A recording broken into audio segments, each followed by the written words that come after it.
Hey y'all. Hi. Okay, I actually am so glad that we decided to put this compilation together. There are only a handful of videos in it because it is a compilation of the videos in which I am intensively decluttering my clothing and or discussing strategies for decluttering your closet. So there are just a few of them, but they are long, especially the ones where I'm decluttering my own clothes. So that means that this video will be a really good one for you to kind of have on ice and return to if you are trying to fall asleep or you just need something to zone out while you're, knitting or cleaning, commuting, something like that. I know from reading the comments that people find declutter videos like this really stimulating and encouraging. Seeing someone else do it and talk through it can really help motivate something that a lot of us crave but find really challenging to get underway, which is to streamline, to let things go, to make those judgment calls, even though we are all suffering from decision fatigue all of the time. And so I hope that this video can provide you a little bit of levity and distraction and comfort in your day, just in general, in many of your days. But I also hope that it can stimulate you and motivate you to declutter your closet yourself if that's something that you feel like you need to do. Thank you for being here and watching one of our compilations. It's so helpful for the YouTube channel. We always remove the intros and the outros, and we remove, any sponsorship mentions that were on the videos when they posted originally, so you can watch it through in one long streamlined chunk instead of having to have it stop and start and switch back and forth. When we post this and then you watch it, especially if you then come back to watch it or come back to finish it, it really signals to the algorithm that the channel's still healthy, even though we have stepped back for a week or two just to get ourselves together. So I appreciate you so much, those of you who've clicked on this one who are watching it. Please also click through to Patreon and consider subscribing. The lowest tier is just $1 a month, and you can access ad-free videos, I think, at any tier, and also our podcast that Joe and I record once a week and post once a week. It's a lot of content. It's a lot of real life stuff. Sometimes we fight. Sometimes we fight on the podcast. It's fine. We just record and then post it. But we love having a little community over there. It's such a joy. And since we started the podcast, it's become a really healthy facet, I think, of this online work. So please consider subscribing. Check out my book, subscribe to the channel. Okay. You're here to watch me declutter my clothes, not to watch me slowly power down after a long day, which is what is about to happen. If I record for 10 seconds longer, you're going to see that happen. I appreciate you, and let us get right into the meat of the video.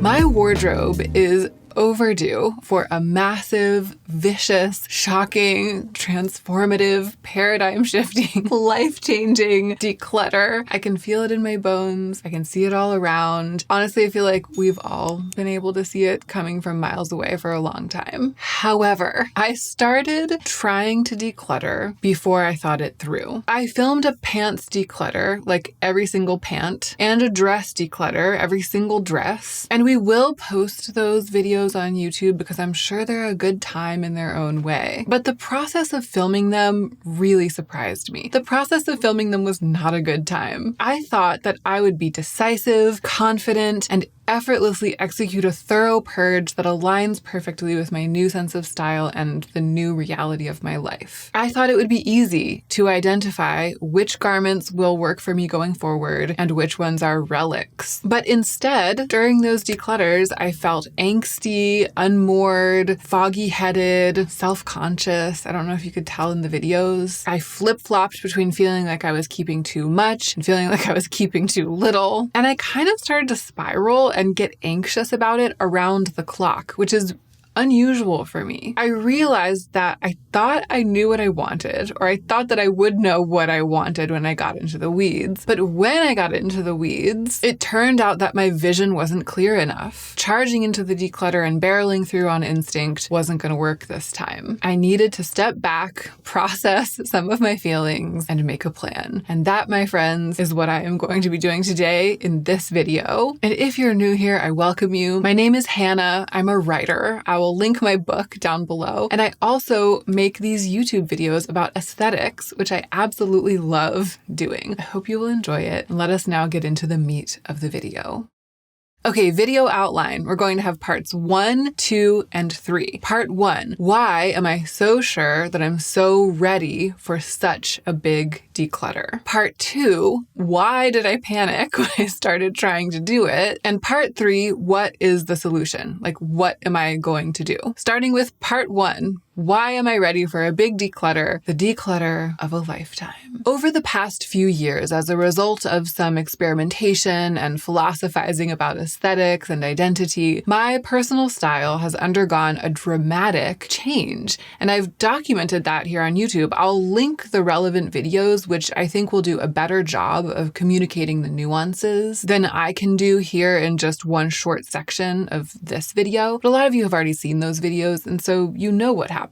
Basically, on a lark, I decided to try putting away all of my maximalist clothes and dressing like a minimalist for just 1 month, which I loved so much that I expanded to 2 months and then 3 months, and then I just never went back. I know it kind of feels like this just happened, but it's actually been years since I conducted the original experiment. It's been 2 years at least. Over 2 years now that I've been dressing like a minimalist, and I've never felt better in my clothes. I feel like I've finally come to the end of a lifelong struggle between aesthetic maximalism and aesthetic simplicity, and just allowed myself to let go of something that I thought that I needed from a certain kind of clothing. This might sound dramatic to some of you, but I feel like it's been a real watershed moment in like the story of my life, all the way down to the level of the spirit. I'm an artist. I'm super sensitive to the power of aesthetics, and I've always kind of lived sort of halfway in my belongings and my clothes, kind of lived through the beautiful things with which I surround myself and used them to think about and solve philosophical problems. I've always explored my identity and all of the things that are connected to that with the shape and color and form of clothing, which I mean, a lot of us are doing, right? Clothes are drag,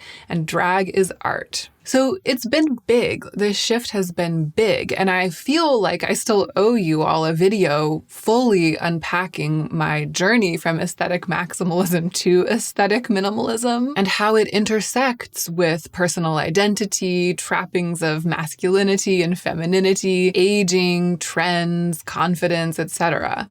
But I think it's been so big that I'm still working it out myself. Like, I'm still over here thinking, like, what happened? Like, asking myself what happened and then working on the answer to that question. And once I have it better sorted out than I do now, then I will bring it to you. But in the meantime, I have to declutter my closet. So my personal style has changed. That's one of the reasons that I'm ready for a big declutter. And also the circumstances of my life have changed dramatically over the past couple of years. I was pregnant. I am now a parent living in a postpartum body. We also moved to this house for the foreseeable future, and that's the first time in my life that I've ever been able to say that. So a life which was impermanent and itinerant and relatively free-flowing has become significantly more stable and fuller, and much fuller of responsibility and less flexible. And these changes have deepened my desire to simplify my wardrobe and confirmed the relative permanence of my new aesthetic identity. For example, I've learned that my minimal aesthetic style suits parenthood really well and allows me to look and feel put together without all that much actual effort. And in this new house, the amount of space that I have to work with for clothing storage and organization is a fixed element. I know how much there is, and I know how much there's gonna be because we're staying here for now. And in the coming years, I desperately want to have a wardrobe that fits elegantly into that amount of space, that doesn't overspill, and that isn't stuffed full of stuff that I am not actually using. So for all of those reasons, I'm ready to go all in. I feel desperate to cut ties with the physical remnants of my past, i.e. clothes that I don't wear anymore. But I started trying to declutter and I panicked. So part 2. Why did I panic? What are the factors? I think that there are 4, and they kind of overlap and feed each other, but I think that broadly there are 4 factors. I panicked because factor number 1, kind of all the stuff that I was just talking about, creates a weird juxtaposition with itself. So my strong desire for simplification juxtaposed with the very recent upheaval in my life and the very high level of upheaval. My point of view, my aesthetic point of view, and my compulsion to simplify and reduce are very strong and very aligned with the reality of my life. In fact, in theory, I feel like my aesthetic point of view is stronger than it's ever been. And in theory, I feel more confident than I've ever felt that I know what I want in my wardrobe and in my outfits in daily life. So I'm bursting with desire to act on that clarity. But at the same time, I feel like I don't trust myself to make any major life decisions right now because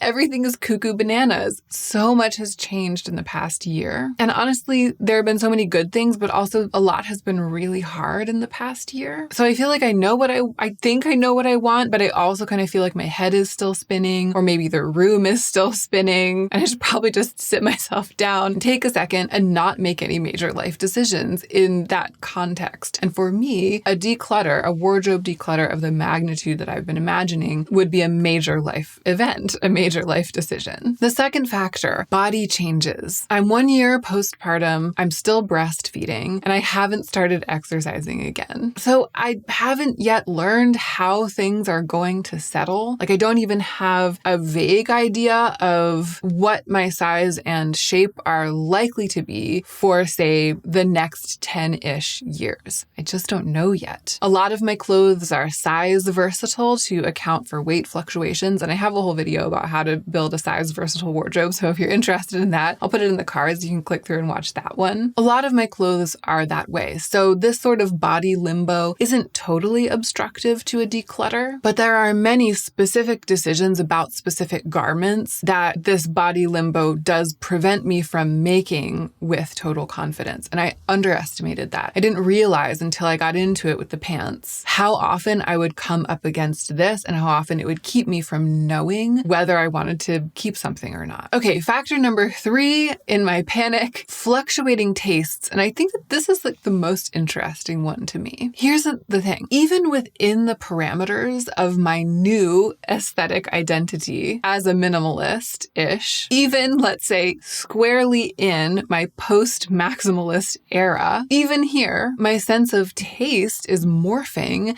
and has swung around a lot recently. And I'm starting to kind of see it. I'm starting to kind of see the forest for the trees. Something about pregnancy and that first year postpartum made me really reject feminine styling like volume and ruffles. I've really leaned hard into the masculine side of my aesthetic. And I think it's something about balance. With this increase in voluptuousness that I experienced in my body came a paring down in the realm of styling. Things have been sleek over here. Things have been tailored, simpler than ever, sharper than ever. But now, 1 year postpartum, I'm suddenly kind of finding myself interested in wearing skirts again and maybe a little shoulder ruffle here or there. Still the minimalist version of that kind of thing, like still, again, within my post-maximalist era, but beyond the boundaries of what I was comfortable with when I was pregnant and during that first year after giving birth. So I feel a reluctance to be hasty in my decisions about what I keep and what I don't keep, because I'm observing myself in real time changing, like what I feel good in, I'm observing it changing in real time. I know that there's a lot that I don't know about even my own clothes, and you can't predict the future, you know? And that knowledge really clashes with my desire to be super vicious and to cut down my wardrobe by 3/4, never to be seen again. And that clash is definitely contributing to the panic. And lastly, the fourth factor, I'm hesitant to share this. Actually, I wasn't wasn't sure I should keep it in, but I do think that articulating it will help me let it go, and that's what I need to do. I realized that there's some anxiety about doing this project publicly. Don't get me wrong, I love my job and I love creating content, and I love looking at these processes, the ups and downs, even the angsty bits, through the lens of someone who's making content about this stuff as I go through it. Like, it's all part of it. This is all part of it. Even these kind of bad feelings, it's all part of it, and that's okay. So it's not something we need to run from. And this isn't even exactly a complaint. It's just another thing that came up and that was stalling the process. So it definitely belongs on this list of factors that were contributing to my panic. As I was decluttering my pants and dresses, I realized that I was unduly worried that I would be criticized about the decisions that I was making. Criticized for getting rid of things that I once professed to love, which of course I did love. Criticized for getting rid of things that were expensive, for having too much or too little, for keeping too much or too little. I was really hearing those voices in my ear, and it was really adding stress. And of course, it's valid for me to anticipate that I'll be criticized about this because everyone on the internet is criticized for everything. So I am going to receive those comments, I know. The thing that's unusual about it that's weird was that I was even thinking about it as I was doing the declutter, because I have developed a very thick skin over the years. One has to do this work. So something about the now, like something about this moment or something about this project, was causing me to feel really vulnerable and to anticipate criticism. I think maybe starting with the pants was tough because I didn't plan. Pants are kind of a challenging category for me psychologically in a lot of ways. So I just jumped right into the pants declutter on camera. And then I realized that I was in over my head and I started experiencing all of this negative self-talk. That's really what it is. But it came to me in the guise of anticipated online criticism. So I belatedly realized that I need, in order to do this, to actively set aside that narrative and just do what I would do if I were decluttering my wardrobe off camera, but just do it on camera. And it's just going to take a conscious effort to set that narrative aside. And if it comes across as imperfect to some of you in some way, I'm sure that it will. I'm not a perfect person and I'm not pretending to be. Do I have a lot of pants? Yes. Too many pants, I think. That's why I'm decluttering them and trying to be a more mindful consumer of pants and everything going forward. And it's been a long time since I felt these kinds of insecurities or felt like I had to say anything like this on camera. It's weird. It's something maybe to do with clothes, something to do with excess, or maybe I'm just feeling vulnerable because the past couple of years have been so intense and kind of busted me up. That's probably what it is. But whatever it is, doing it on camera was making it harder to do. It was one of the factors that was causing me to panic, and that's why I put it on the list. Okay, so we know why I'm so powerfully desperate for a declutter. We know why trying to do it caused me to panic. I think it's all valid, but I'm desperate to get my clothes pared down and organized and to see some changes. So what should I do? What should I do? Welcome, my friends, to part 3 of the video, the solution. The solution, I believe, after much thought, is twofold, as things often are on the YouTube channel Hannah Louise Poston. The solution is twofold. 1, the logistics of the declutter, the style of the declutter. The way I tried to do it before wasn't working, and here's what I think I need to do instead. I think I need to execute a temporary removal from my wardrobe of many things which I may never reincorporate. Like a temporary capsule wardrobe that might become permanent. But temporary is the key, right? Everything else, everything I remove, I will store in one place. And then somewhere down the line, when the moment is right, I'll go through and decide if I want to pull anything before donating and selling it all. And maybe I won't want to,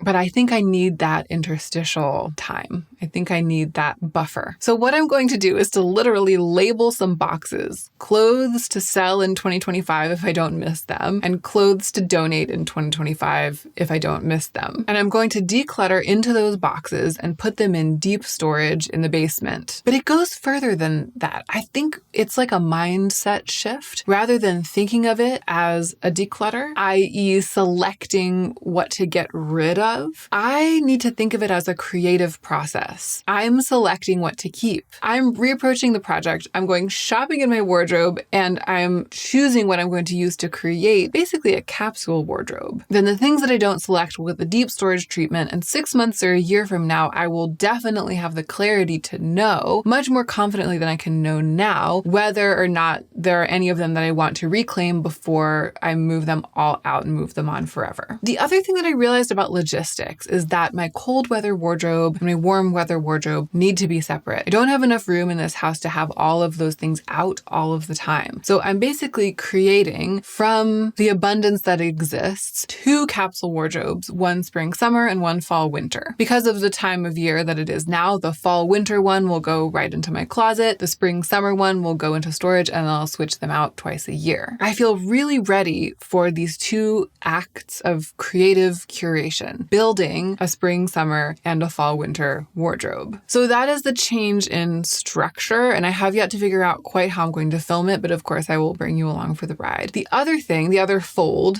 of the 2 folds, the other thing I realized is that I need some aesthetic direction and inspiration. I need to really define my point of view and clarify what I want for myself with these 2 seasonal wardrobes. I need to sit down with my Pinterest boards and do some pinning and some dreaming and some theme spotting, maybe some adjective selecting for myself, just like I myself said in my video about how to build your personal style. I need to gather inspiration in a concrete and mindful way. I need to make sure that the inspiration aligns with the reality of my life and then shop towards that inspiration. Of course, in my case, I will be shopping my stash when I shop towards that inspiration. But the fogginess and insecurity that I've been feeling around the declutter as I tried to do it is a sure sign that I need to give myself some more direction. I need to take my own advice from that video, which I will also link, and use the tools at my disposal to clarify my vision. And of course, that is something that I can also do on camera, or that I can share on camera, but not in this video or it will be too long. So stay tuned for an upcoming video about renewing my style vision with aesthetic inspiration, and more videos after that about the building of my wardrobes, my spring summer wardrobe and my fall winter wardrobe. As for this video, that's it. That's why I panicked when I tried to declutter in a brute force linear way. And when I stepped back and I did some thinking about it and I did some writing about it, I realized I needed to take a kind of gentler, more circular, and more creative approach. I hope this has made sense. I hope that you enjoyed this video.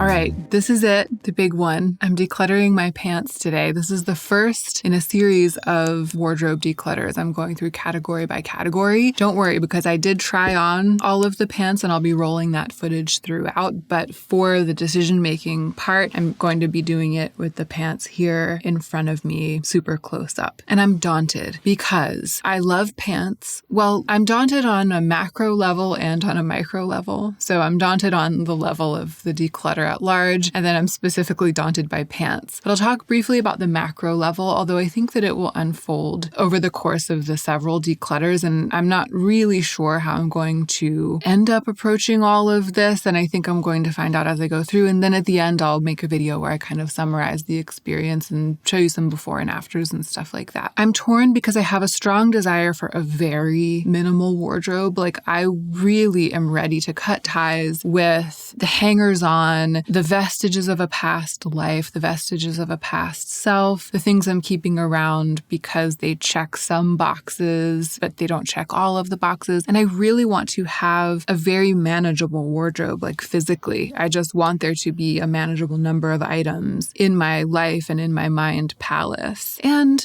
I'm happiest when I wear a lot of the same stuff over and over again. I really have like a developing practical minimalism when it comes to my wardrobe. But for me to really make that transition is going to take an enormous amount of emotional labor and strength that I just don't think I have right now, because I just moved. I have a baby less than a year old. There's a lot that's in flux, and I think that it can sometimes be hard to make harsh decisions like that when all of the chips are in the air and you're not quite sure where they're going to fall. So I'm not going to force myself. And I think what I might do is I might set aside some clothes that I think I want to declutter, declutter and put them away and not necessarily make the final decision now. I think that that might be what I do. But maybe I'll have more grit and be able to make harsher decisions than I thought that I was when I'm going through. We'll find out. And then briefly, because I know we want to get into this juicy pile of pants, which isn't even the half of it, just so you know. This is just the formal pants.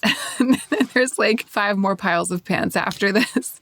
I'm daunted about pants because I love pants. I have a lot of pants, like way more than I thought that I did. And it's partly because I overbuy pants because they clothe the part of my body that I'm the most self-conscious about and that I find it the hardest to clothe. So I just have a more fraught relationship with pants than I think I do with anything else in my wardrobe. And that's why I question my ability to really whittle down this part of my wardrobe. But all one can do is try, and that is what one is about to do. Let's go ahead and get into the meat of the video.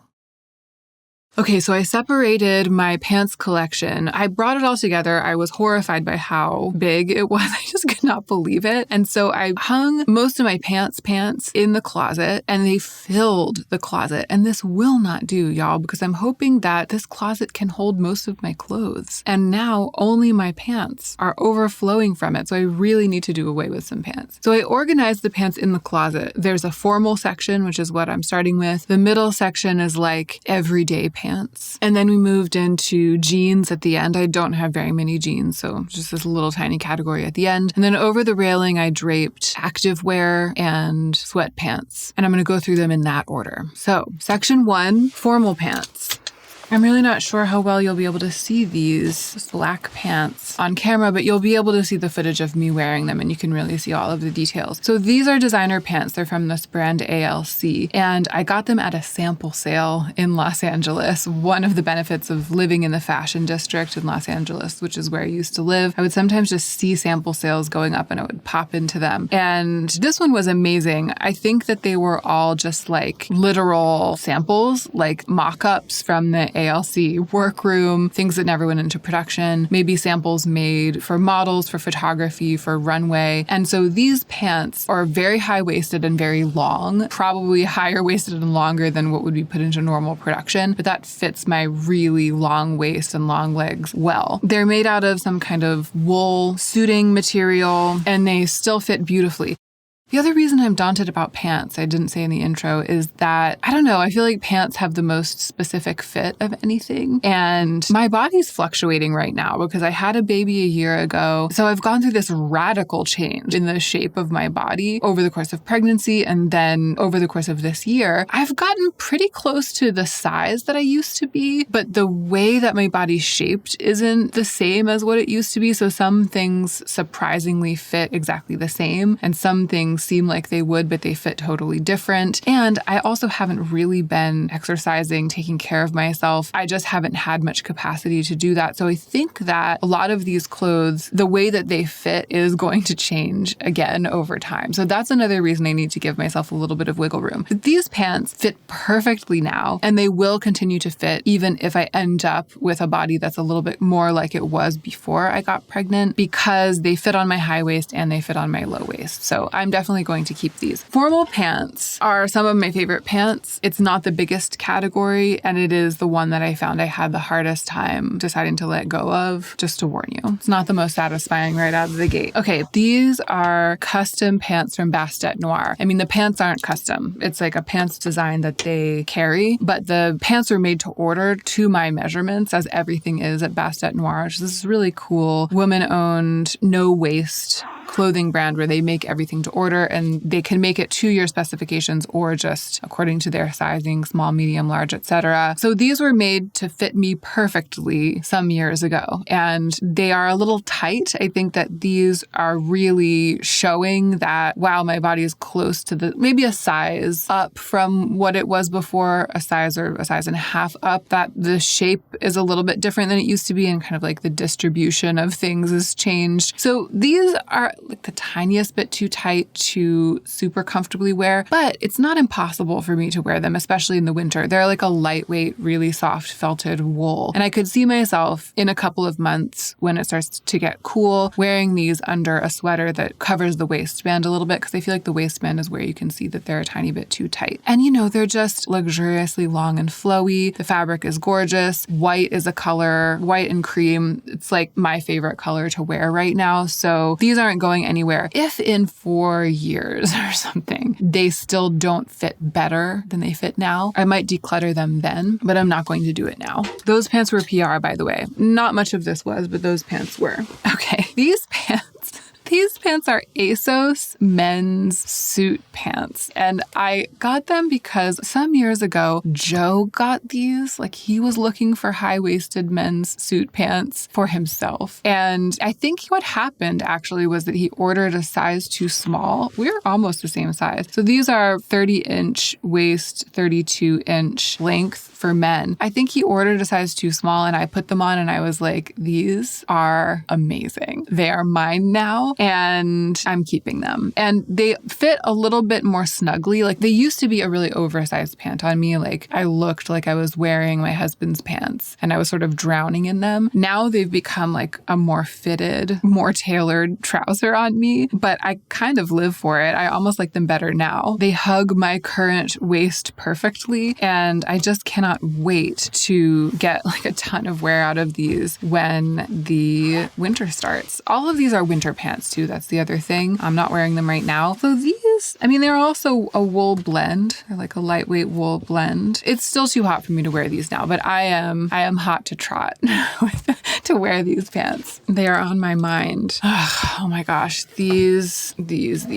So this is a pair of leggings. They are from this Argentinian fashion brand, Cora Grappo. I bought them in Buenos Aires when I was there studying tango in 2014. I was there for a couple months. I moved to Buenos Aires for a couple of months. I was there just dancing, practicing and taking lessons with famous tango dancers, getting my life, as I used to do. And I loved this shop. I, hadn't started my YouTube channel then. I wasn't making fashion content then, but I had a deep interest in fashion. And Buenos Aires is a really interesting fashion city. So I spent a lot of my days writing. This was a great time. I was writing and just walking around the city, wandering around during the days, and then at night, and taking lessons and classes. And at night, I would go out dancing. So I came across the Cora Grappo shop during one of my adventures. I really liked everything that they sold, but I couldn't buy much. I didn't have much to spend. And these leggings, they were from a past season and they were super discounted and they're really cool. They have this leather, it's real leather treatment on them. They're sort of legging pants. You know what I mean? I was able to afford them. So they were from this really cool little designer shop. I spent some time in there and I got to know the girls who were working there, and they ended up inviting me to the Cora Grappo runway show that was upcoming because it was Fashion Week in Buenos Aires or something like that. So I went, my friend Hassan and I went to this fashion show in Buenos Aires, and we had these amazing seats. I don't know why they chose to give me, just because I had been haunting their shop and not being able to afford to buy anything. They chose to give me these maybe they just had extra front row tickets to give away, but I don't know. There, Hassan and I were sitting in these magnificent front row seats at a fashion show in Buenos Aires. And we were how did we get here? We don't know, but we'll take it. It's an incredible memory, right? An amazing time of life, amazing memory. I bought these because they were the only thing that I could afford at the shop, and they're cool. And they've never looked good. They just don't look good on me. It's something about the way that this detailing hits the thighs. The waist isn't quite high enough for me. They're not high-waisted enough for me. I need a really high-waisted legging. I almost never wear them. No, I never wear them. Okay, I never wear them. And this is the kind of thing I'm trying to be a real hardliner about this time, y'all. It's could there be a more romantic and beautiful memory attached to them? No, there could not. But is that a reason to keep them them hanging in my closet making me feel bad basically every time? No. And am I going to forget about going to the Choreographo fashion show with Hassan? No, of course I'm not going to forget. So I think I'm going to have to sell these. It's the quintessential thing. It's an extreme example, right? This is extreme decluttering we're doing here because it's the, what's it called? Sentimental value. It's the sentimental value clause in decluttering that we're coming right up against really hard at the beginning here. But I'm keeping my vision in mind. I am keeping my vision of a sleek, beautifully curated, easy to wear wardrobe that I interact with, that I mesh with easily. This is the first house that I've owned. I don't want to already, just having moved in, start packing the corners with stuff that I'm not using. I want to have there be space and light and air in the house. And even though it's hard, I know some of you, because I told that story, are going to be like, don't do it. But I think what I want is the space that these are going to leave behind. And it doesn't mean forgetting my past. So yeah,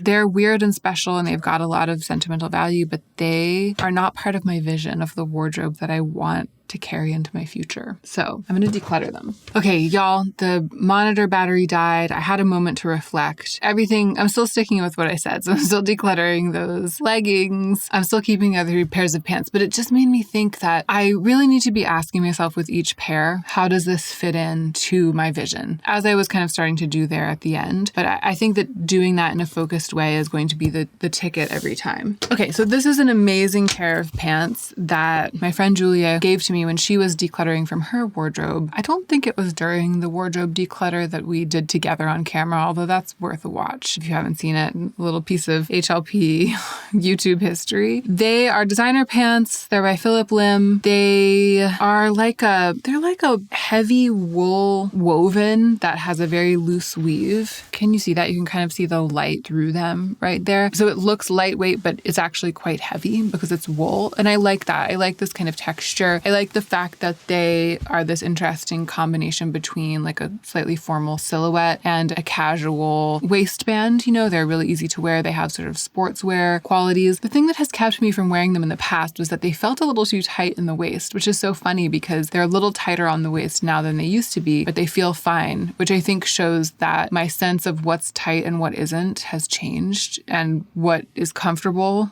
my horizons have broadened. And I've realized that these pants have always fit me perfectly well, and they still do fit me perfectly well. I have more tolerance for something maybe digging in a little bit, feeling a little bit more secure than I used to have. So I love these, and I think I've shied away from wearing them because of that in the past, and also because I think they're probably dry clean only. And the other pants that I've decided to keep so far, the other formal pants, I also worry about washing them. It's sort of a we'll cross that bridge when we come to it thing. I think because they all have wool in them or wool blends, and because they're formal trousers, they all say dry clean only. I think at this point with all of these pants, I've owned them for so long and they've come from such disparate places. I think I will probably hand wash them in cold water and hang them up to dry. I think that they will all probably do fine. So I'm going to remember to wear these and the other pants I've talked about so far more frequently this winter, and not to be so afraid of getting them dirty and then having to clean them when I never dry clean anything. So they're a great fit. The other thing that's great about them is that they have a little navy in them. So it provides just a little bit of variety in my wardrobe of like black, white, cream, taupe,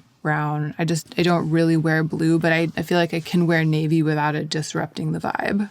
Okay, this is really a tough one. I have actually been continuing to think about these pants since I tried them on for the footage. That was like a week ago. Like, it's been time since I filmed myself trying these on. When I put them on, I was like, okay, they're much tighter than the other pants right now, but there might come a day when they fit better. They do look good. I'm aware, okay? And I know that if I asked Joe, he would be like, they look the best of all. You should definitely keep them. They're tight. They're too tight for me. I don't like things to be this tight. I know that it's not making them necessarily look bad, but it's making them feel really tight. And it's not just tight on the waist. It's like they are too short in the crotch because of where they hit on my waist right now. And I just don't see myself wearing them. And honestly, I just don't know if I see myself wearing them, even if my body changes further. This color gray isn't really the vibe for me. I like them, and I've worn them a decent number of times because they're so beautiful. That's the other thing. interesting. They've got this like unusual belt situation. Lover is a small denim brand. The pleating is really pretty. The drape is really pretty. But they just, in spite of the fact that they look good and that there have been times in the past when they felt good, it feels like they're not going to get worn. That's all that I can say. It feels like they're just not going to get worn in my wardrobe no matter what. I have previously delusionally been like, these were a unicorn. It's really hard to find pants like this. I think when I found these, and I bought these in like a consignment shop, and again, they were like deeply discounted. It's a designer brand, but I got them for what at the time was like the only price that I could afford. And it was like they were deeply discounted, then half off in this consignment shop or something like that. So being resold and then the prices slashed. And I put them on and I was like, I never find pants that fit me like this. It's so hard to find high-waisted pants. It's so hard to find high-waisted pants with a loose leg. And at that time, and this was like 10 years ago or something, at that time, that was true. It was really hard to find pants that have this silhouette then. But now it's not so hard. And if I really wanted a pair of pants that fit like this, I could go out and find one that fit better than this. And that was in a color and a fabric that worked better for me. So I would actually I'd rather have the space than these pants, even if it's space to buy pants that fit my style way better than these do. So these are going to go, which kind of surprised me when I really realized it. Okay, this is a really cool pair of pants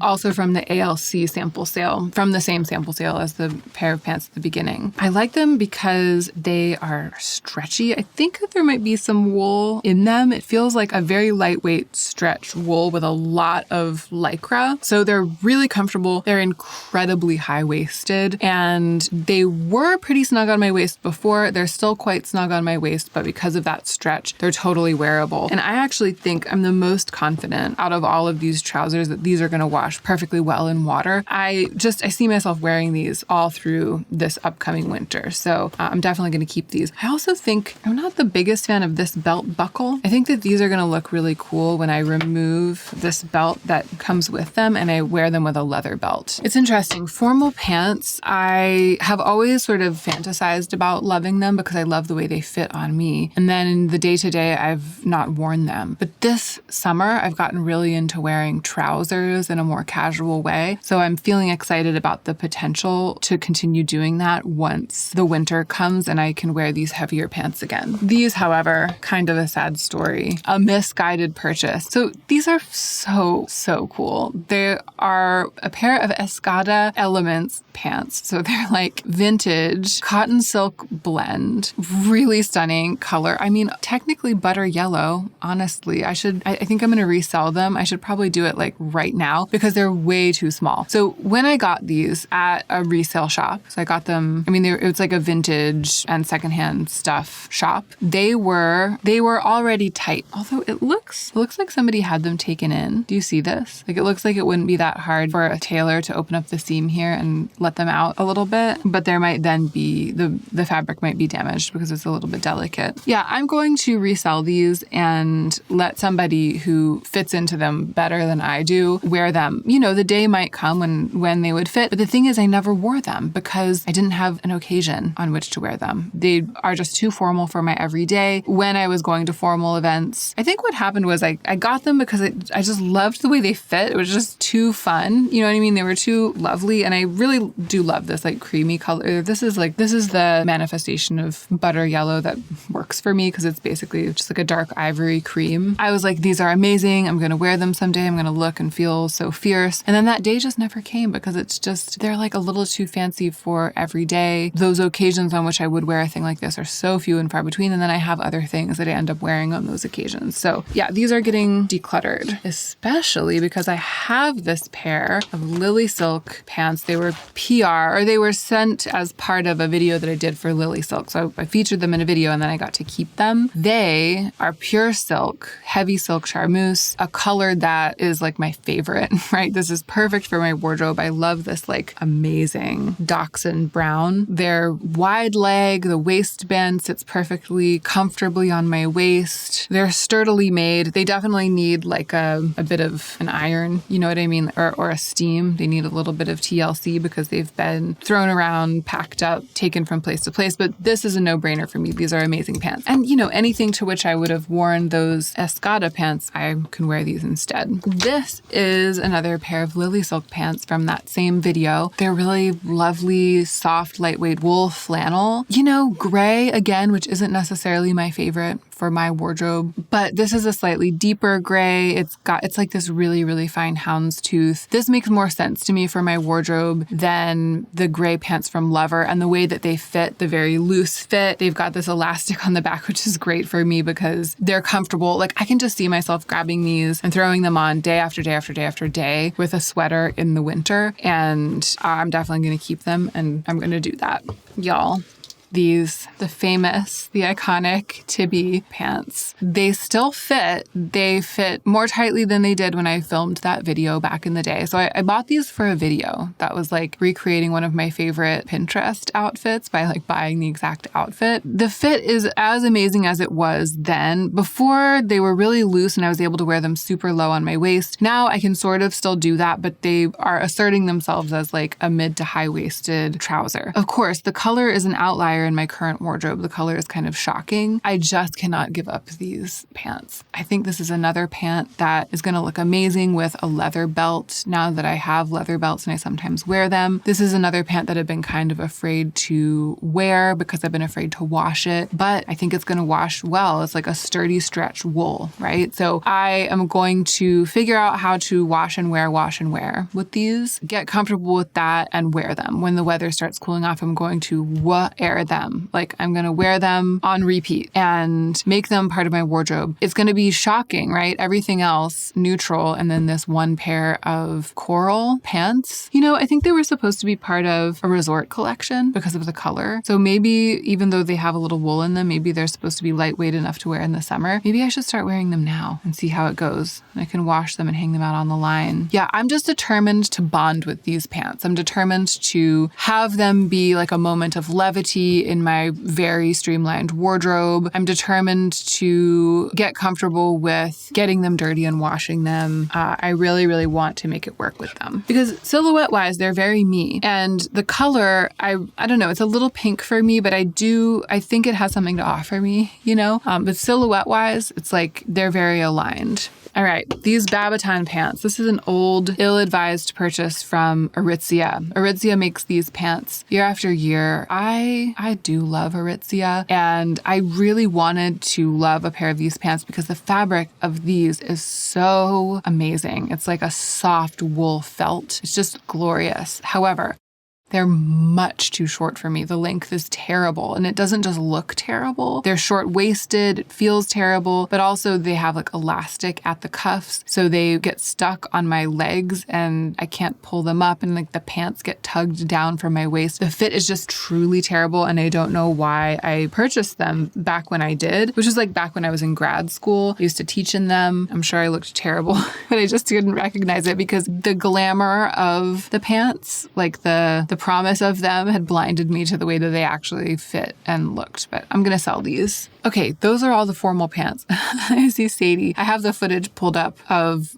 myself trying on the pants so I could reference the way that they looked. I didn't realize she had come in. I feel like I kept a lot of formal pants. I mean, I let go of 4 pairs, is that right? Yeah, and I kept 8 pairs. So I decluttered a third of them. That's not bad, but I need to stick to my plan to actively wear that part of my pants collection because they were the ones when I was trying them on that I loved the most and the most effortlessly. So I want to make them the center of my winter wardrobe. They were all winter pants though, so it's a little bit hard to know right now. Okay, moving on to what I think of as daily wear pants. So they're not necessarily casual, but they're not as structured or as tailored. Some of them are structured and tailored, but they're not as, maybe some of these are as formal. They're just summer pants. So maybe the category was really formal winter pants. I guess I did see Sadie at the time. I see her myself in the footage snuggling her. Okay, this is an interesting situation that we have here. 2 pairs of the same pant, but I think maybe from different seasons, slightly different fabrics and different sizes. So this is the Doen Valentine pant. The first pair is a size 6 and it's from the first season that they were released. And the sizing is totally wonky on these pants. I think it was then and it is now based on how both both of these pairs fit me, but that is why I ended up with 2 pairs. So the 6 used to be really snug, really high-waisted on me, and now they are too tight. And I kept them, and I'm going to continue to keep them because they're a much sleeker pant than these, which are the 12. You'll see when I put the 12 on that the fit is really quite similar. It's just not quite as tight, not super tight. The 6 is super tight on me, and the 12 is like wearable, and they're also longer and more voluminous. I have the 12 because my friend Simbri got them, and then she ended up getting a different size. I think that Doan ended up sending her a different size or something, so she had these and she brought them to me, and she was like, she knew that I had tried the 6 on recently and that they had been too tight, and she was like, do you want to try these 12s? I feel like the 12s actually fit more like an 8 or 10 should, and the 6 kind of fits more like a 4 should. Just letting you know in case you want to buy the Valentine pant in the future. I think they're designed to be really tight in the waist, but I don't like that. I like the way that the 12s fit me, the current 12s. But as you can see, these 12s on me are like really, really statement pants. They're longer, they're really rustly and voluminous, where the 6s had this sort of tidy, sleek profile. And that's why I'm also going to keep them, because if in a year or so these fit again without feeling too tight, I'm going to be really glad that I have them as an option. But I'm going to put them away. So this is the beginning of, so far I've just had like declutters and keeps in my closet. Now I'm starting a third category, which is clothes that I'm going to keep, but I'm going to keep them in storage because my body's so in flux and I don't like having things hanging in my closet that I'm not actively wearing. Okay, these are just way too big. I got them when I was pregnant. I got them from like a thrift shop.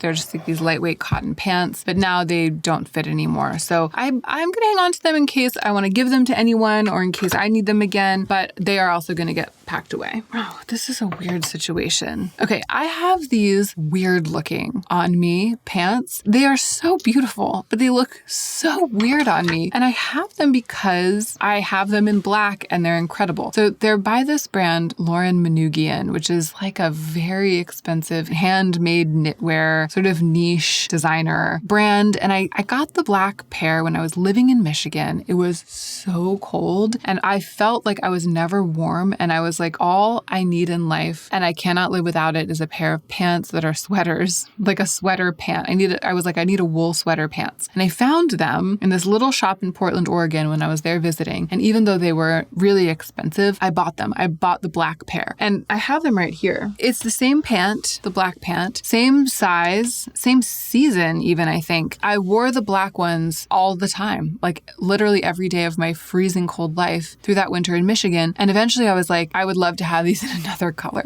Okay. So I got these gray ones from eBay. It was actually amazing. I couldn't believe I found them. They were significantly less expensive than it costs to buy these new. I was so excited and I got them. They arrived. I put them on and they just did not look right. They've never looked right. It's something about the fabric. I think that the black ones, well, it feels like it might be a slightly different wool. And you know, they're handmade in small batches. So it is like, it's a slightly different, maybe it's just that it's wool from a different animal, you know, or like spun on a different day, but it feels like the gray ones have a slightly tighter finish. I don't know what it is. Might be the color, might be that the gray ones are kind of more revealing. Might be that the waistband elastic is just a tiny bit tighter on the gray ones, which I think that they are. They just don't feel quite as loose, but that could also be because I wore the black ones so much in Michigan that I broke the elastic in. In any case, I'm keeping these black pants because it gets cold here as well. I kept them through my LA years and I am keeping them still. I love the way they look. They have like a dropped crotch. They look really cool around the cuffs of the pant, like around the ankles. They sit beautifully on my hip bones. They're really comfortable. They're really broken in. They're not precious. Like I don't feel precious about them. They're amazing. The gray ones are in perfect condition because I barely wore them. I mean, honestly, look at them. They literally look like they just came straight from Lauren Manoogian. Like nobody has ever worn them a day in her life. They're like absolutely perfect. Not a pill in sight. I'm going to sell them. These, however, talk about knitted pants that you cannot pry from my cold dead hands. These were a PR last year from this brand, La Saison Sportive. Was it last year? No, it was this year because I ended up wearing, they have a matching top, which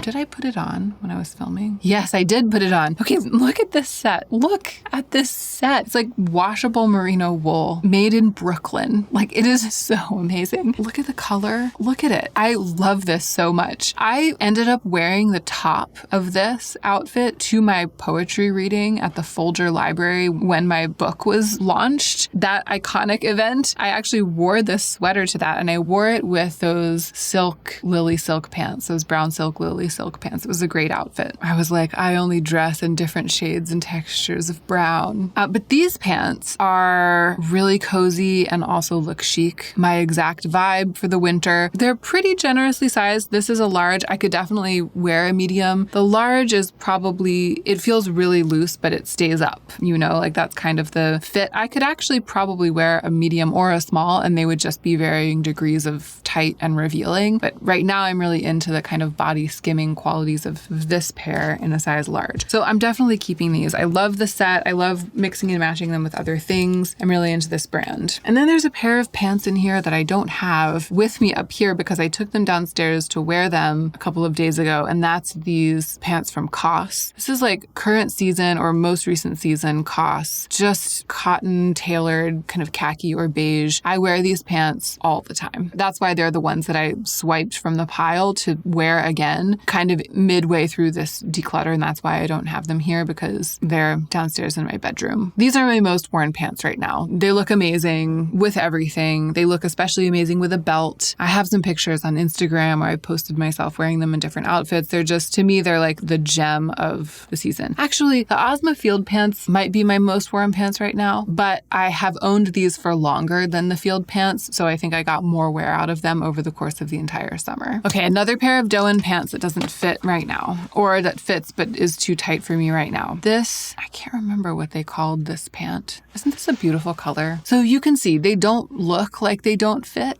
but they feel like they don't fit. Like they feel they're up my butt a little bit. They are squeezing kind of on my belly a little bit. I could see myself getting to a point, maybe by next summer, where they fit better and they feel comfortable to wear. Until then, I'm going to put them away with the other Doan pants that have potential, I think, to be forever pants in my wardrobe, but that I'm just not wearing right now because of my current circumstance and because of the changes in my body. So I hope they'll fit again someday. I'm going to wait a couple years and I'll let them go if they don't. Also, Doan does make that pant year after year, or at least they've made it 2 summers in a row. So if I end up not being able to wear those ones comfortably again, I can just buy them again at some point down the line in a bigger size. This is an interesting pair of pants. Beautiful linen pants from this brand Crea Concept.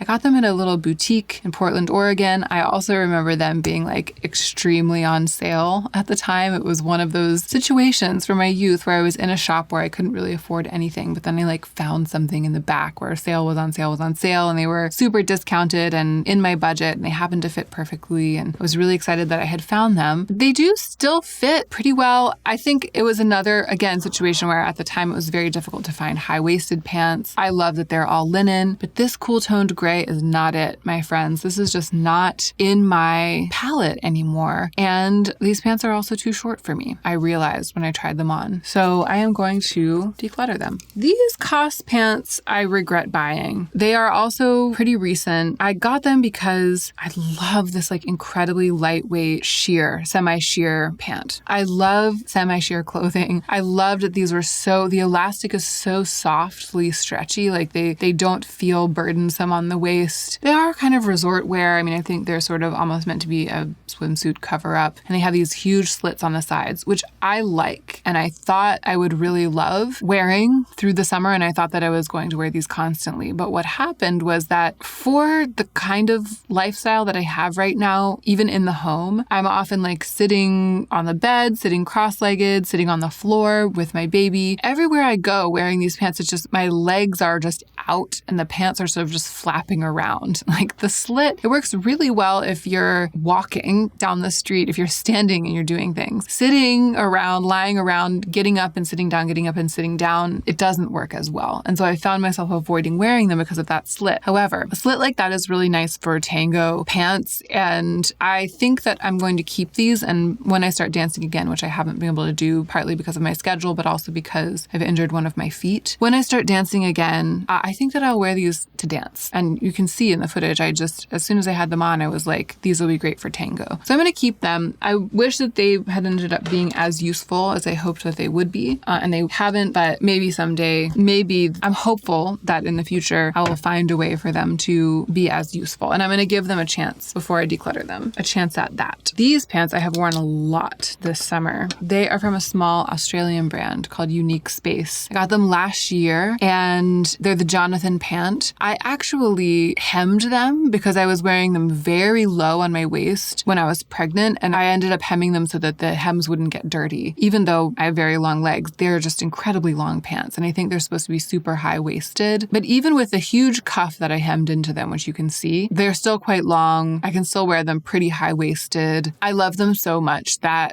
it's been hard for me to resist buying a second pair, but they're quite expensive. It's like a really kind of fancy, finely made, natural fibers, niche, boutique-y brand. So, it's low fashion. Basically, it's low fashion. So these are investment pants, and I would like to someday own the black ones, but I've resisted so far. However, these I'm definitely keeping. This is also a COS pant. It's like the linen version of the other pants that I had on before. I don't like them as much as I like the kind of lightweight khaki ones. They're a little more refined because of the linen blend and because of the way that they flow. They have this like really lightweight flowy quality. But because I've been washing, wearing, and I really do, I just wash them and hang them up on the line. I'm not dry cleaning them, which I think actually you're supposed to do. Yeah, it says no wash, but then it says line dry. But you're not supposed to wash them in water. And so I knew that I would be compromising some of the like crispness and sharpness by washing them in water. And I decided to just do that anyway. So they've become a little bit more relaxed, a little more beat up, like faded on the edges, not as crisp, but they still look great. And I still really like them. I don't know.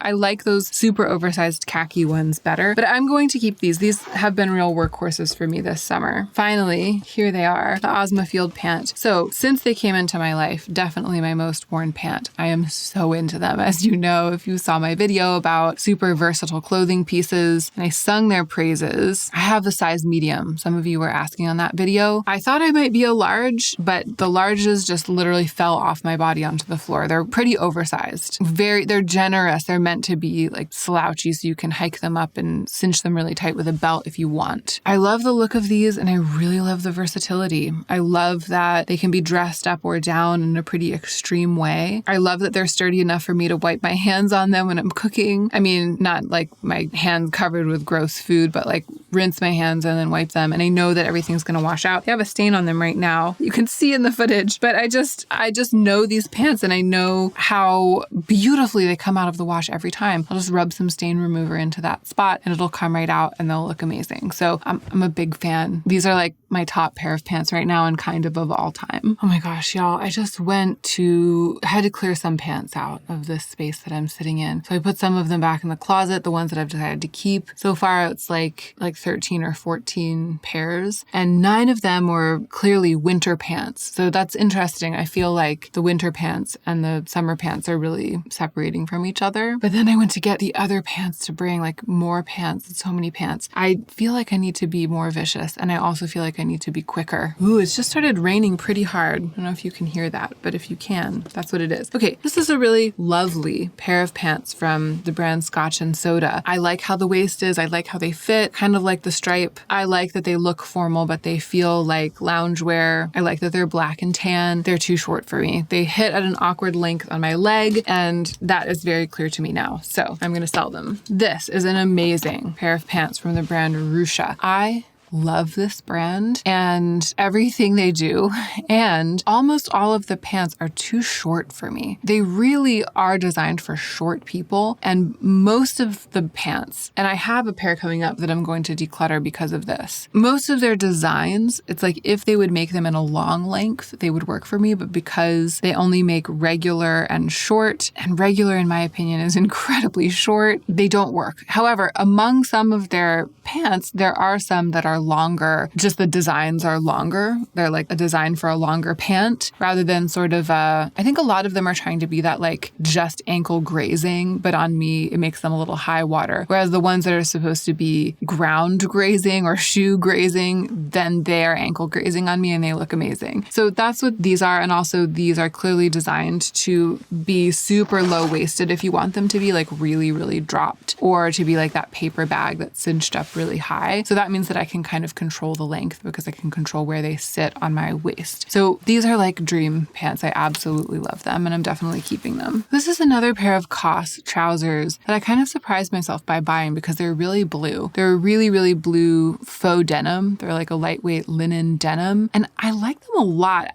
Blue is really an incongruous color in my wardrobe. I feel like every year or two, I feel the urge to buy a really strong blue garment because it sort of ends up being like a power color for me because it's so unusual in my wardrobe. It's like the opposite of my usual color story. So I have that really blue sweater. I could actually really see myself wearing these with that super blue sweater as soon as the weather cools off. They are a little big. I do belt them, but they're just the other two size 10 pants from COS fit perfectly, and these just are a little slouchy and they don't have that adjustability. So, they're a little sloppy. Maybe if I had it to do over again, I would go back and get an 8. But these have been great summer pants for me. I've just been throwing them on, especially to be comfortable, lounge around the house, but then with a crisp white t-shirt or a crisp white linen button down, they can actually look surprisingly sharp. With something oversized, they have that really lovely, super double slouchy look. So they also have been really good workhorse pants for me. These and the brown trousers from COS, it's interesting. They're deteriorating a little bit. They don't have the same kind of integrity as like the Ozma field pants, for example, which come out of the wash literally like new. So I'm not sorry I have them because I really like how they look and feel and I like how they are with putting outfits together. But I have kind of learned something from that, I think. These are the other Russia pants. I've had them for a long time and I just haven't been able to admit that they are a bit short because what I do is I'll wear them really low on my waist to make it look like it works. Or I'll wear them with my Chelsea boots that come up high and kind of bridge the gap. But even then, doing that, the proportions aren't quite right. And I'm just tired of it. I'm tired of having to make it work with these. And I'm tired of feeling like I'm putting on pants that are just like 2 inches too short on my legs. They're so cool. The fabric's so cool. The color's so great. The way that they hang is so special. And I just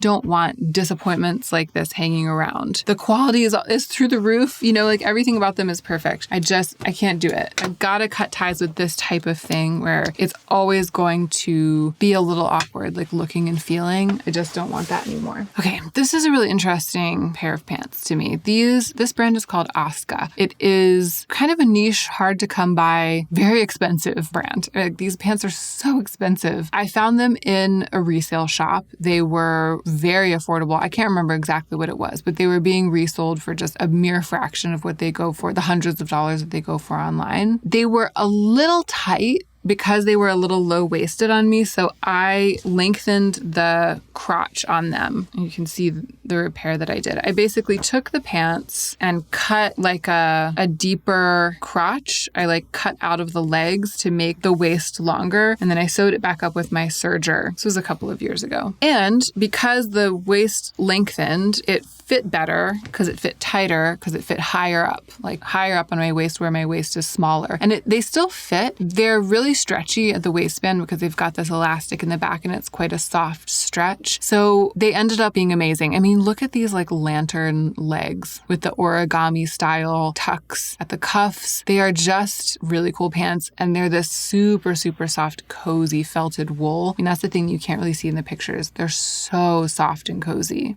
They're 100% wool. They've got some little holes in them. Whoever had them before, maybe it was moths. I mean, I am really paranoid about moths. So I put them in the freezer. Maybe it was moths that did this. Maybe that's why they were at the consignment store. You know what? These are so cozy that it's been hard to imagine not keeping them. And also I altered them and they fit so well and all of this stuff. They just feel, well, they also seem like maybe because of these holes, they could be kind of unprecious. They're a little tight and they're gray, and I'm trying not to have so many gray things in my wardrobe because I'm not that into gray anymore. I could kind of see myself starting to wear them as the winter, because I think I found these at like the end of the winter 2 winters ago, and then I didn't get the chance to wear them. I could kind of see myself suddenly wearing them a ton and being like, oh, I'm so glad I got these. Like I can kind of see them having a renaissance. I can see I tried them on with a sweater to see what that felt like. But then they've got a hole in the cuff that I can just see with my eyes. I'll have to sew that up.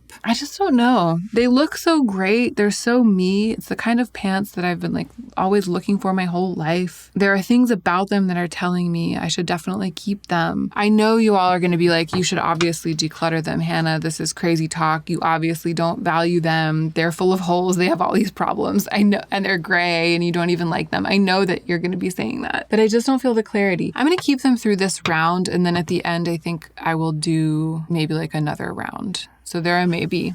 Okay, this is going to probably be an unpopular opinion. I don't want to keep these. This color, this peachy color, is not my vibe anymore. They look admittedly beautiful. These are the Linen Fox Clementine pants. They're such a beautiful pant. I know. I even see myself on the screen. When I walk out in them, it's like they look amazing, right? I know they look great with my coloring. I know that they flow beautifully. They're linen wide leg pants. They're amazing, right? There are a couple things. One is the color. If these were white or black or even brown, I would keep them. But this pink, every time I wear them, I feel like I'm compromising. I feel like I'm dressed up in someone else's clothes or in my past self's clothes. That's what it is. I feel like I wear them because they're comfortable, but I don't like the way that the elastic part gets like bunchy on the sides and sticks out on either side. And so it's hard to have like a nice long line down the side when I'm wearing them. I have another pair that's like a size small or extra small that doesn't have that problem. So I think that the size is just because of the cut, the size is a little too generous, but it's mostly the color. It's mostly that this color is nowhere else in my wardrobe. I don't love it anymore. Again, I'd make it work if they were white or cream or brown or black, but these just no longer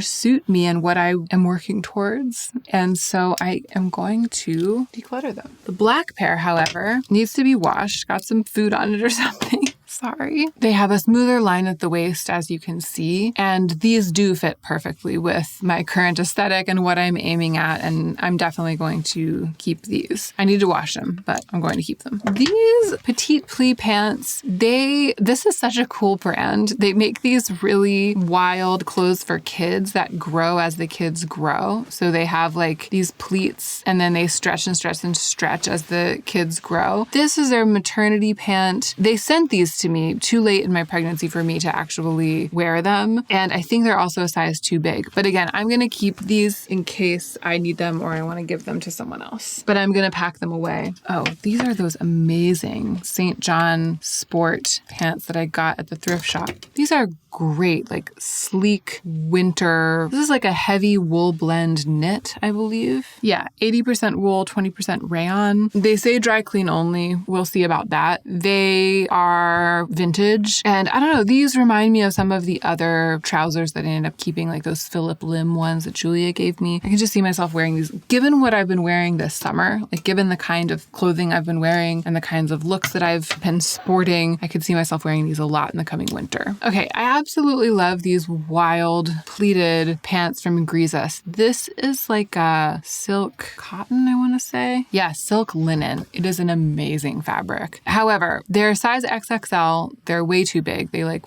fall off of me. I got these to wear when I was pregnant and they were amazing. I wore them throughout. They were perfect for months and months and months of it. I'm going to hang on to them in case I ever need them again and or in case I decide to like try to take them in, which is something that I might do because I just love them. Hey y'all, hi. It's the next day. I can't remember if I said that I was going to have to stop for the day and that I would come back the next day. I don't think I did. I think I just stopped because it was so tired. This is exhausting. It is grueling. I think that declutters in general can be kind of emotionally grueling. And this one certainly is that way for me. And then it's like physically taxing to talk everything through. It's taxing on the voice. At the end of the day yesterday, I could barely talk. I lost my voice and my will to speak. So, I took a break. I'm back today. I've just been feeling like, oh my gosh, I have so many pants. It's humiliating. I talk about having fewer, nicer things. And then here I am, exposing my pants hoarding problem. But this is literally every pant scraped from the corners of my life and things that I hung on to when I should have decluttered them, things that have been packed away for literally 2 years because I was going through pregnancy. So it's a time at which it makes sense that I have an excess of pants. And it also is a time at which it makes sense that it would be difficult for me to be decluttering pants, which I kind of went over at the beginning of the video. Just here at the probably more than halfway mark, I feel like I needed to say something like that because I'm feeling a lot of feelings and some of it's stress about doing this publicly, I think. So that was another reason why I felt like I needed a break. But I was about to say I had a good night's sleep. Lies. The night happened. The sun set. The sun then again rose. And now here I am. And we're going to keep going. Before I came in here, I went and looked in the closet where I've been hanging up the pants that I'm keeping. And I counted, I think it was 9 or 10 pairs of winter pants. And then 5 pairs of summer only pants. And then 4 or 5 pairs of pants that can be either winter or summer. So that kind of makes sense to me. That's a lot of winter pants. It really tells me something about the kinds of pants that I really love and tend to collect. But it's not as super intense and crazy as I was sort of feeling it was as I was going through. It's not like, oh my gosh, I tried to declutter and I ended up with 45 pairs of pants. I feel like I'm doing okay. That was a little bit energizing. So let's keep going. Might reassess at the end, whittle it down some more, but I think it's going to be okay. Okay, pep talk over. Pants commencing. This is another pair of Rucha pants. And remember I was talking about everything they do is so cool. Look at this. Remember I was saying that most of the Rucha pants are too short in the leg for me. And that was why I had to declutter that kind of mustard colored canvas pant. So these I bought on a super, super sale at a time when almost none of my pants fit. And they were a bit big for me even then. And so I never really bonded with them. I never really got into wearing them. And I sort of thought that I might end up decluttering them in this declutter. They are a touch on the short side, but they're long enough, a little longer than a lot of Rucha pants. They're long enough that I can make it work. And they're really designed to be worn on the quite low waist. So when I hike them up and tighten them with this, they have this drawstring so you can wear them higher if you want to and cinch them. When I do that, they're still not too short. They still graze my ankle and I could still make it work. But I think that they really are at their best when they're really drop waisted and kind of drop crotch. And they're that sort of slightly avant-garde artistic silhouette. And when I put them on and when I adjusted them in that way for this declutter, I was sort of surprised at how amazing they look. I think I had kind of forgotten how sharp they are, how cool they look. They've been kind of eclipsed by the Ozma Field pant, which is a very similar kind of lightweight white denim. So I've been tending to wear those instead of these. But putting them on in this really low-waisted way with a blouse, I don't know, it made me want to wear them literally immediately. It made me have a new appreciation for them and realize that I think that they can work for my style and my lifestyle and kind of even give me some of what the Ozma Field pant gives me, but a little bit different. And I'm wanting to wear that pant all the time. So I'm going to give them a continuation of their chance, a continuation of the chance that they have been given, and to keep them for now. These, a misguided choice. So this is the Doe and Valentine pant. Look at this madness. This is a 10. So I had the black ones in a 6 and a 12. I got these also on sale when Doan was having a sale relatively recently because I missed my black pair. This was before Simbri had brought me the black pair that fits way better. I missed having a pant in that silhouette and I did something that I shouldn't have done. And I compromised on my color story because they didn't have the black ones in the sale. And I thought, even though these are this celery color that I just don't wear, and don't plan to add to my wardrobe, the silhouette of this pant is so covetable and so nice. And I know I really loved the black pair in size 6 when I had them. And I just was like, it doesn't matter. It was an experiment. How about I throw myself a bone and say it was one of those experimental purchases. Like I was talking about in my video about the balance between sure things and experiments. This was a sure thing in a lot of ways. I thought the sizing would be right. I thought the silhouette would be right. I knew I loved the pant, and it was experimental in terms of color. I was going out on a limb a little bit. But the thing is, they arrived and they're like just as tight as the 6s. The sizing for this pant is absolutely whacked. I mean, it's just very unpredictable, I've found. But I could have made it work in the way that I could make the black pair work, except that in practice, in real life, the color, I just never want to wear it. I never want to wear these pants. You can see I haven't even taken off the tag because I have never wanted to wear them because I don't want to wear this color. So I'm going to sell them. You know, they're brand new, totally unworn. I should be able to sell them easily at a designer consignment shop. And that's what I'm going to do because they were final sale. That was the thing I was trying to remember. They were final sale during the Doen sale. These, I thought I would, I don't know. I still don't know what I'm going to do with these. Let me see the footage. These are funny. So they're these sort of like very high-waisted, slouchy, straight leg sweatpants from COS. I do like this color for myself. I like a lounge pant that doesn't necessarily have a lounge silhouette. There's just a little bit of structure to them. I think they kind of make me feel, I like this weird sort of dipped wax, the details, you know, I really like that. They're great pants. I wore them a lot when I first got them, and not only when I first got them, for like a year, maybe even longer than that after I first got them. I have gotten a lot of wear out of these pants. So they've served me well, but you know, my tastes have evolved a little bit and I just have found myself not wearing them as much. But then, you know, the past couple of years have been weird. They didn't fit. They got put away. I'm not really sure what my relationship with them is going to be. When I first saw them, I was like, oh, I'm going to declutter those. I don't know why. I think it's because the straightness of them kind of makes me feel a little bulky. But then when I put them on, I liked it. I liked how they looked on me. And I think what I'm going to do, not just based on having them on, but also seeing myself in the footage just now, I'm going to keep them and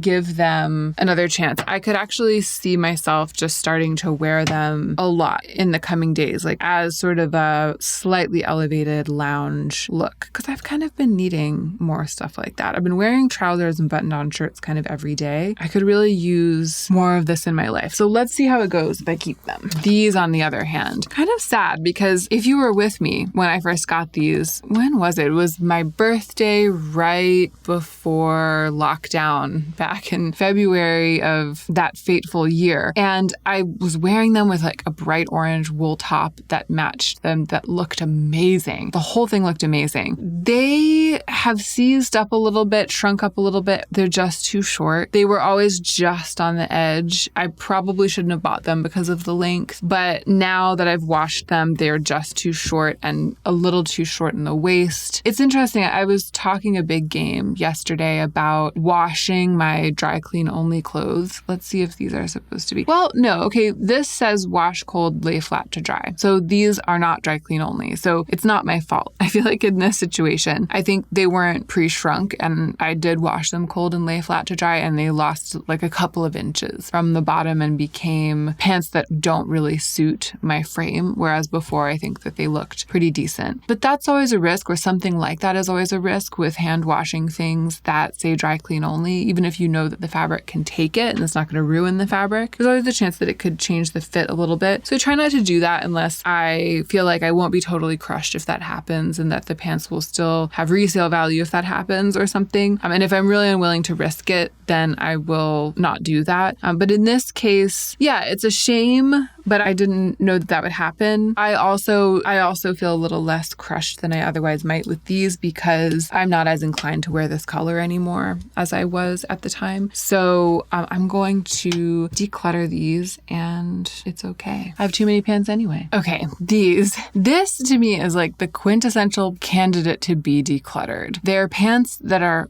really comfortable, beautifully made, beautiful fabric, a cut that I tend to like, which is that they're like drop crotch baggy harem pants. They're from this brand Linen Fox, which I absolutely love. Everything about them is appealing. Everything about them is a show. You know, everything about them makes one think that I would love them and wear them, and I don't wear them because they make me feel dowdy. There's something about the way they drape in the back.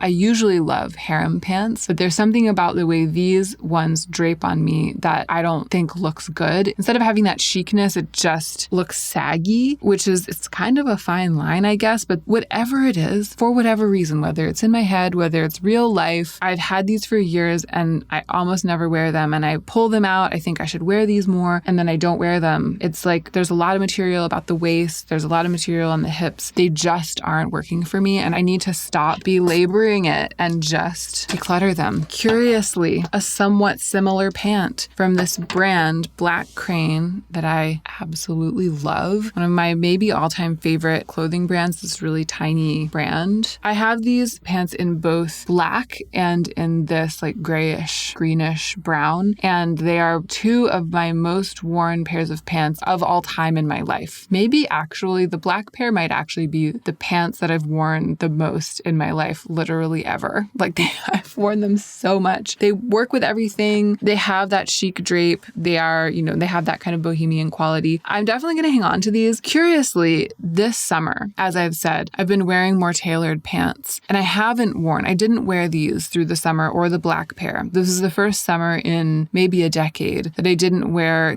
these two pairs of pants basically on repeat. So it might be that their star is fading in my life. It might be that the time has come and that I'm just starting to dress in a slightly more put together way or a slightly less bohemian way. But I think it's too soon to tell. It's too soon to declutter them. And they're also both very size versatile. They both have kind of fit me at every size. So that's a good thing to keep around as well. So I'm going to hang on to these. Here's the black pair, exactly the same pant, but in black. These, they're a little faded because I've washed them so many times. They've been washed and worn so many times. Something I've wanted to do for a long time is to dye these in a black dye, do a black dye wash with them to refresh them and make them sharper. I still intend to do that. It's on my forever to-do list. Okay, this is an absolutely spectacular pair of pants that was a PR from Ozma when I was at my most pregnant. I was wearing these literally the day before I went into labor. They're generously sized. So this is an extra large, and they were able to fit me then because they're really lovely and loose. They have become, I have to admit, too big. So even when I cinch them all the way up, it's just too much material. They don't hang quite right. I think if it were a large or a medium, I'd be able to make it work. But the way that the pockets are, it's just, I think I'm going to keep them because they're amazing, the Ozma Sunset Pant. But I'm going to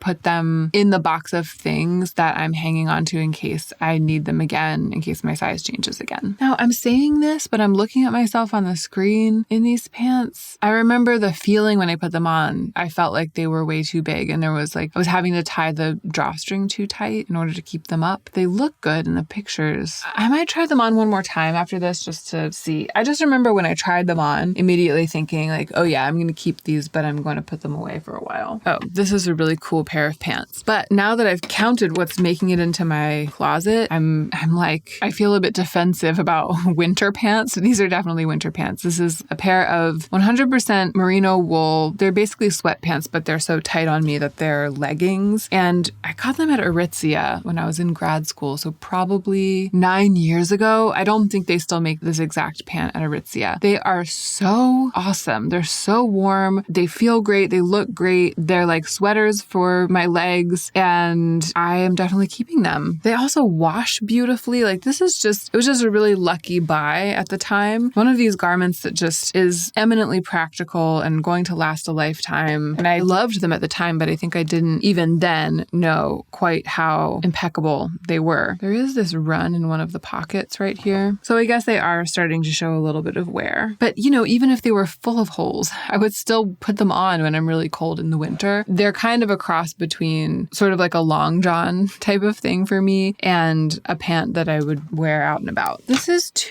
okay, let's look at these 2 pairs of Susie Condi pants. I love this brand, Susie Condi. The pants are incredibly expensive. I bought both of these from eBay. Again, back at a time when almost none of my pants fit. And now they're both a bit too big, but they're not so big that they don't work. They just don't quite fit, I think, the way that they're supposed to. I don't mind an oversized slouchy pant, obviously, but it's kind of a question of like, how often am I going to be reaching for these in my daily life? So the terry cloth pair, which is the pair that is on top here and the pair that I put on first. I think with both of these, it's going to be hard to tell until the winter because they're both kind of cozier pants. And I think that they both will work the best with, or at least I think this pair will work the best with sweaters, like especially slightly oversized sweaters that kind of come down quite long, because the top part of this pant is sort of like leggings. I mean, they're not tight enough on me to be leggings, but the silhouette is closer at the top and then swoopier at the bottom. So I could see wearing them in the winter, the fall and the winter, which is right around the corner, even though it doesn't feel like it. The velour pair is higher waisted and a bit more of like a jogger. And so they actually look more correct on me, even though they are also oversized. Like they're also quite baggy. These I feel like I could be wearing now. They've been packed, so I haven't been wearing them. But I'm definitely going to keep these. I might toy with the idea of selling the terry cloth pants. I think I'm going to put the terry cloth pair in the giveaway pile for now and see how that feels. Y'all, it's time to talk about denim. So I have 4 pairs of jeans. Is that right? I had 4 pairs of jeans. I don't count those faux denim lightweight linen pants as jeans. I mean like real jeans. I have 4 pairs. I had 4 pairs. I have 4 pairs going into this declutter. Soon I will have had 4 pairs. So jeans are really telling the tale to me about the changes in my body. And it's interesting. These, the Levi's high loose, they still fit. Some might say they look better than they did before. They're tighter, but they kind of feel good. I liked them before because they were these really loose, like shifting around my waist level of loose pants. And now they are just very high-waisted, fitted pants that have a wide leg. They look, I think, a little bit less sloppy than they did before. And that sloppiness kind of kept me from wearing them as much as I would have liked. Now, putting them on this time, I was like, oh, I could kind of see myself wearing these like a lot. Starting now, I could see myself wearing them a lot. And so I'm definitely going to keep these. It surprises me. I kind of thought that they were on their way out. I even like how they look cuffed. Like, yeah, I am going to bring these back in my life. They would look great with the button downs that I've been wearing, with the t-shirts that I've been wearing. My beloved Silver Lake denim jeans in this amazing wash. These are like the best fitting jeans. I'm not a jeans person, as you can kind of tell. I talked a lot about these when I bought them because it was at the time when I was budgeting and I was reporting back. I mean, I'm still budgeting, but I was doing like a really strict budget that I was publicizing every month and like keeping track of everything in my videos. I was budgeting on my channel. So I talked a lot about this purchase, and I still think it's like one of the best clothing purchases that I've ever made. They're a little tight right now. They weren't as loose before as the Levi's were. They were comfortably like worn in feeling in terms of the fit. Now they fit properly still. I mean, they're not like unbearably tight, but I don't know how happily I'll wear them. I have tried to wear them actually a handful of times over the past couple of months. I've put them on because I'm like, oh, this is kind of like a jeans day or a jeans occasion, or I've seen them and I've been like, I wonder how it would feel to wear them. It's okay. It's just, I don't like it when things are really tight on me. I don't like things squashing my tummy. I just don't like the feeling. So I'm definitely keeping them. And one day they might fit a little more loosely on me and I will enjoy wearing them more then if that happens. But if not, I will probably eventually declutter them. I just feel like I can't quite make that call yet. However, this misguided purchase, which is the same exact pair of pants, are these a size smaller? No wonder. Yeah, these are a 28 and the other ones were a 29. And I think that, I bought these both in store. I think I went in, I wanted the same pants in a different wash. And it was like right before I left LA. So I went back to the store where I'd gotten the other ones and I tried them on. And I think probably these felt like they fit better than the 29s that they had in store. I probably had a reason for getting them, or maybe I just wanted a tighter pair than the black ones. I can't remember. In any case, I've never never liked them as much as the other ones. I don't like the color. I don't like this kind of bright medium blue wash. They're too tight. I don't want them anymore. They remind me of my folly in trying to double my appreciation when I should have just been happy with what I already had. I am going to sell these. And my friends, here we are. The day has come. Do you remember how much I loved these? And rightly so when I first got them. These gold jeans. I mean, they were the first encounter that I had with the really high-waisted, oversized jean. And it was when this type of thing was just starting to trend. So I got these. I wore the absolute butt out of them.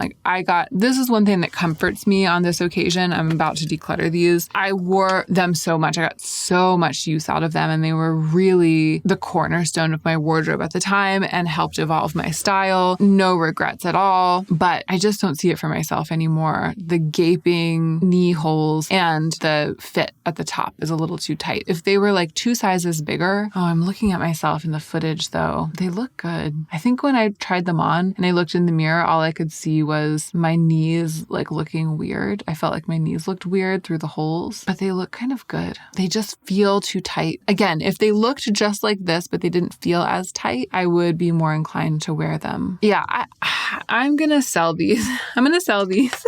And now I only have, if I declutter these, I only have 2 pairs of jeans and I almost never wear jeans. So I feel like I only need 2 pairs of jeans, but maybe I'll be in the market someday for something kind of similar to those gold jeans, but that actually fit more comfortably. It's like if I kept them, I would just be holding on to them in case they fit again. And I don't want to do that with anything unless I really love it. So those I was like, oh, there's something cool about them, but I don't feel that passion like I do with the Silver Lake denim. So I am keeping a couple of things just hoping they'll fit again, but those are only the best of the best. And those gold jeans, they're not that anymore for me. Okay, gotta take a break to feed the baby.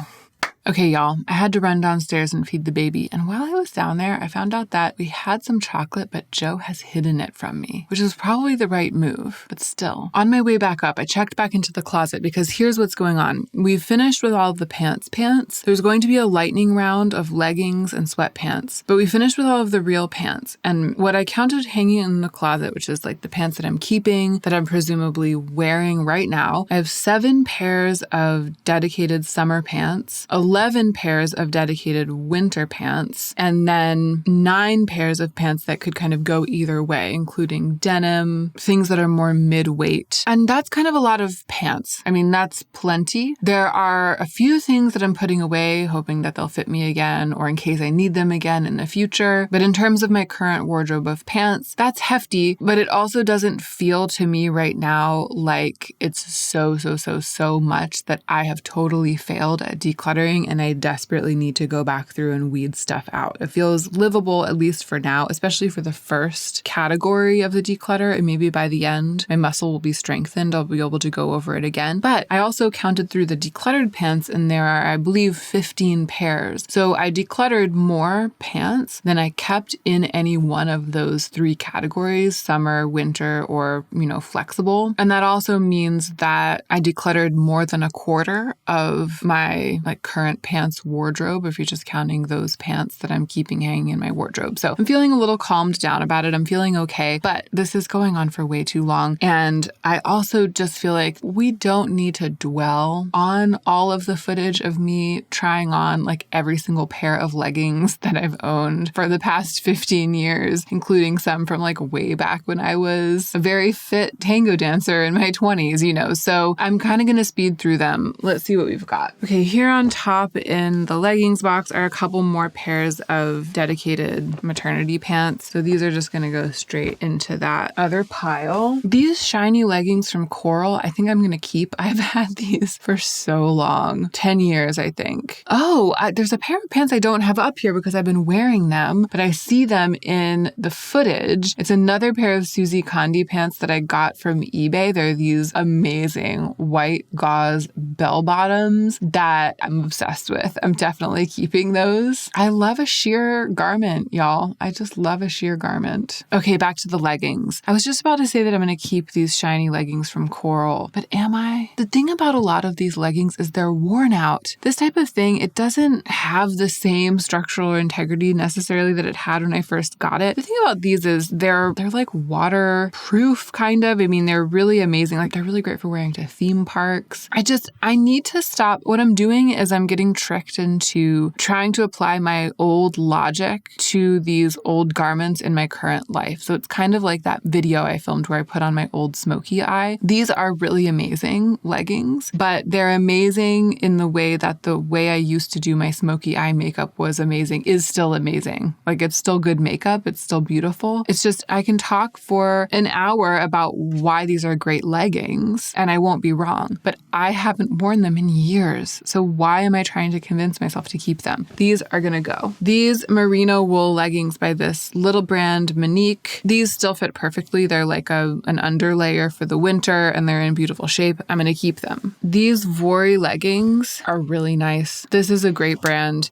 These were PR several years ago. They're really high-waisted. They're really compressive. I think they look great, but they're so tight that I never put them on because I just don't like how tight they feel on me. And here's what happened. I was trying on all these leggings and every other pair I was like, oh, these are fine. These are great. I'll keep these, blah, blah, blah. And then when I got to the end, I tried on these weird orange leggings that I have from Aloe that I thought that they looked kind of weird, this peach color. But then actually looking at the footage, I think that they look good. I'm going to keep them because it's not just how they look, it's how they feel. Like this is not as old a pair of leggings. I think that I've had these for maybe 2 years. They're in really good shape. They feel really good. They hold me in, but they don't feel like super compressive. They feel like they fit. They don't feel worn out. They feel super comfortable. Like this is how a pair of leggings is supposed to be. And a lot of these others, they're too small or they're really worn out or some of them are too big. And I don't wear leggings that often. It doesn't make sense for me to keep all of these scraps, vestiges, legging-shaped scraps that I'm dragging through life from my past self when like this is how leggings are supposed to look and feel. And since I got this touchstone, when I put these on, I was like, oh, all of the other ones can just like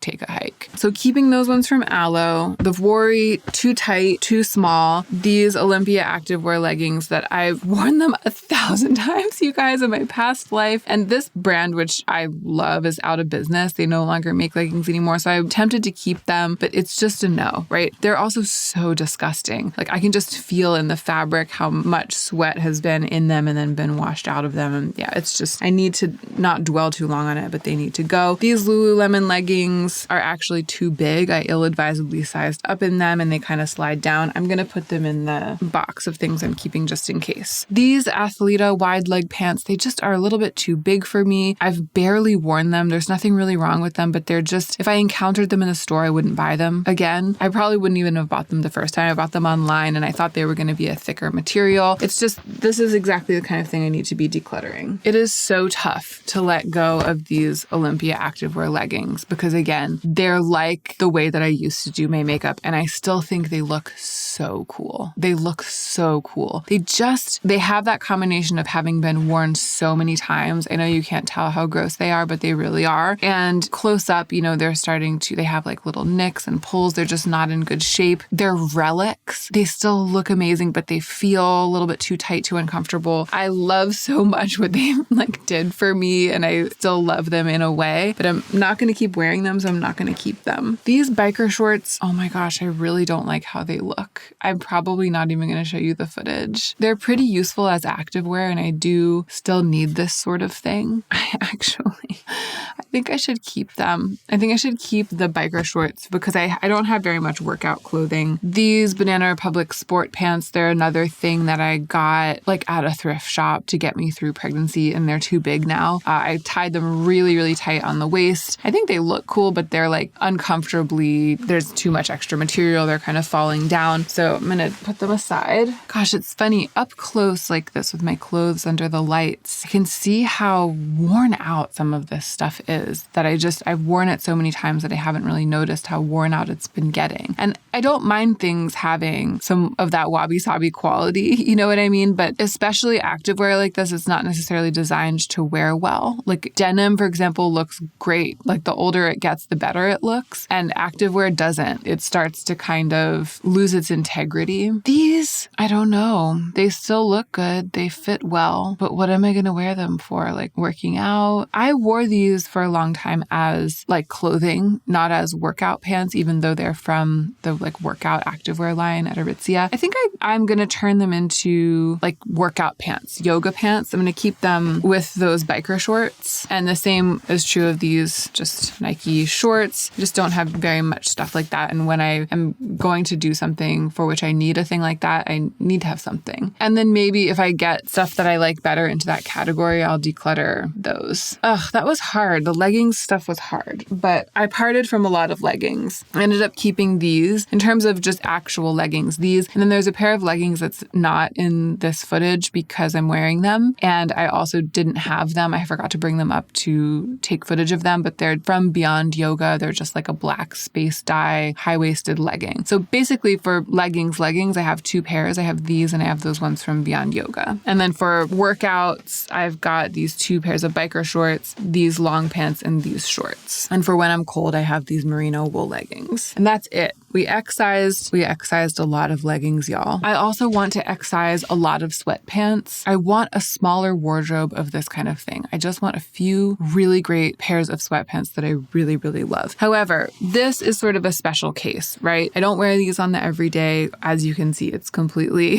out of my current wheelhouse. But Joe has a matching tracksuit to this. It's like an iconic piece of our shared history. And, you know, I'm definitely going to wear it someday to embarrass my child. Or I don't know, maybe my child will love it. Maybe he'll get a matching one. I've just got to keep this. It's almost like a costume piece, but I'm not going to declutter it. But it's also not like something I'm going to be having in heavy rotation in my wardrobe. So I'll probably put it in like easily accessible storage. But now we're getting into the sweatpants. Okay, lightning round, Hannah, lightning round. These are the Dream sweatpants, the gold balloon sweatpants. They are really high-waisted, super voluminous, very soft. They are the paradigm by which I will judge all of other sweatpants. These Teaks sweatpants, I wanted them so badly for so long. I coveted them and then I got them and they're too short and the cuffs are too tight around my ankles and they fit weird and they're not as soft as I thought that they would be. The waistband doesn't have very much elastic in the stretch. I just don't like them and I'm not going to keep them.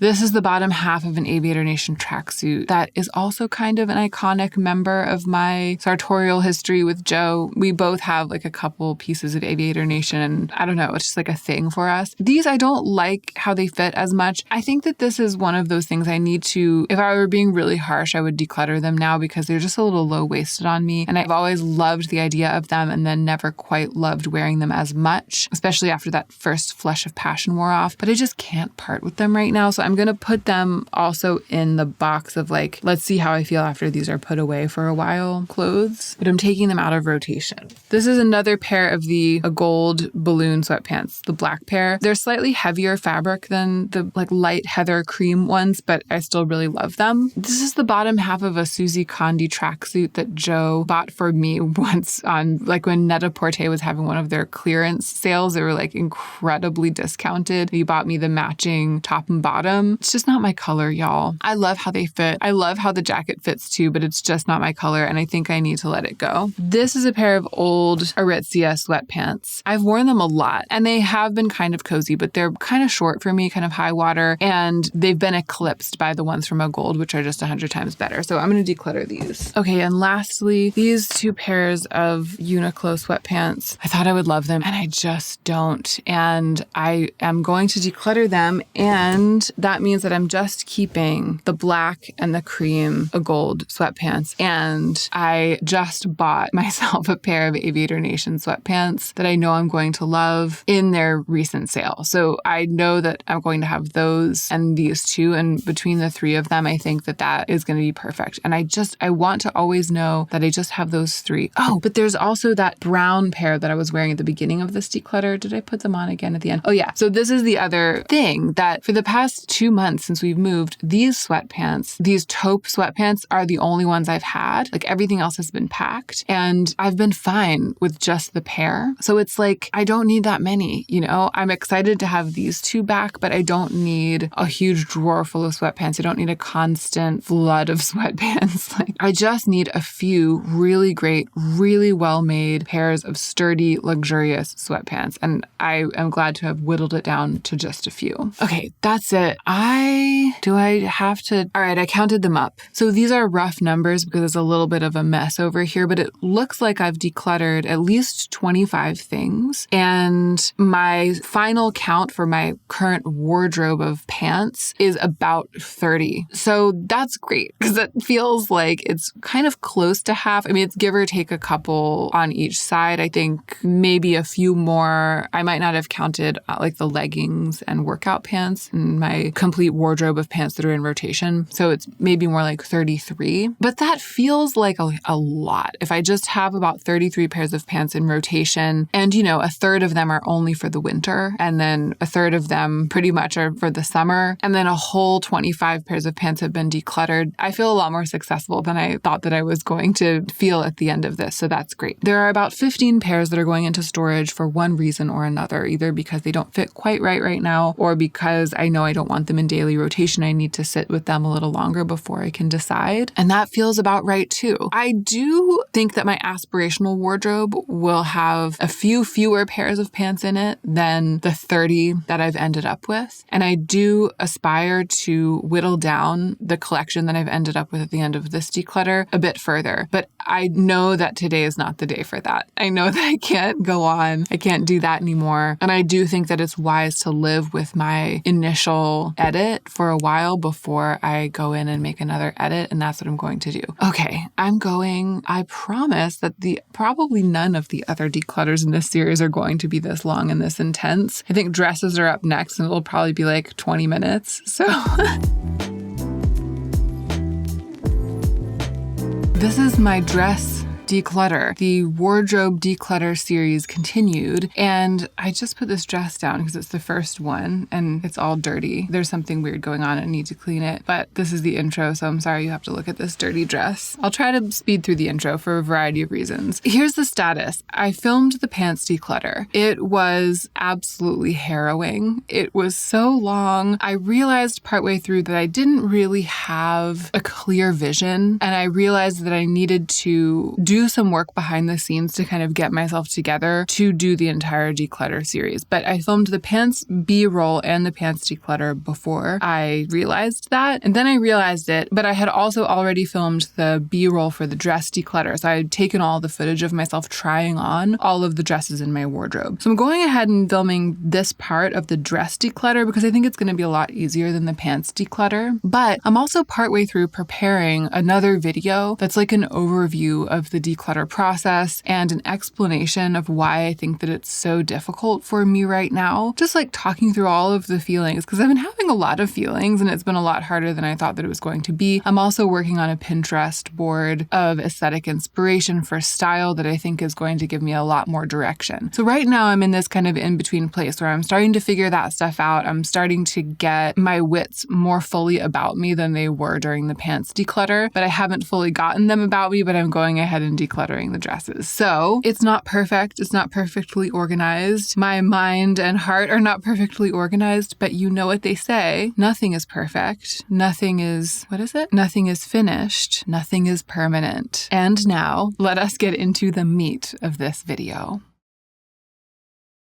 So first up is actually the dress that I was wearing on the day when I filmed the B-roll. I don't have it here because it's in the laundry, but it's that brown linen dress, which is originally from Ozma. I don't think they made it this past season. I don't think it's available on the website anymore, but it's like the perfect house dress, farmer's market dress, really anything just kicking around in the summer. Linen dress. I love it. I actually have it in white too, and I'm going to keep both colors. You'll see the white one in a little bit. This is also a linen dress. This is actually from Yes Style. It was PR from Yes Style years ago. And it is strange for me in a lot of ways. It's this aubergine color, which just doesn't show up very much in my wardrobe. It's a really oversized, smocky, super voluminous fit, the kind of dress that just makes me feel like a little girl playing dress up in somebody's giant oversized smock. And I'm a little torn, and this is kind of where I'm going to be for a lot of this video. I'm not sure that this aligns exactly with my super clear, specific vision of where I want to go with my wardrobe. But I do think that I can potentially get a lot of use out of it in the winter, especially as a layering piece. And I'm not totally ready to let go of it yet for that reason. So I'm going to keep it. I'm going to try not to overthink it too much. It might sort of be on the chopping block going forward, but it's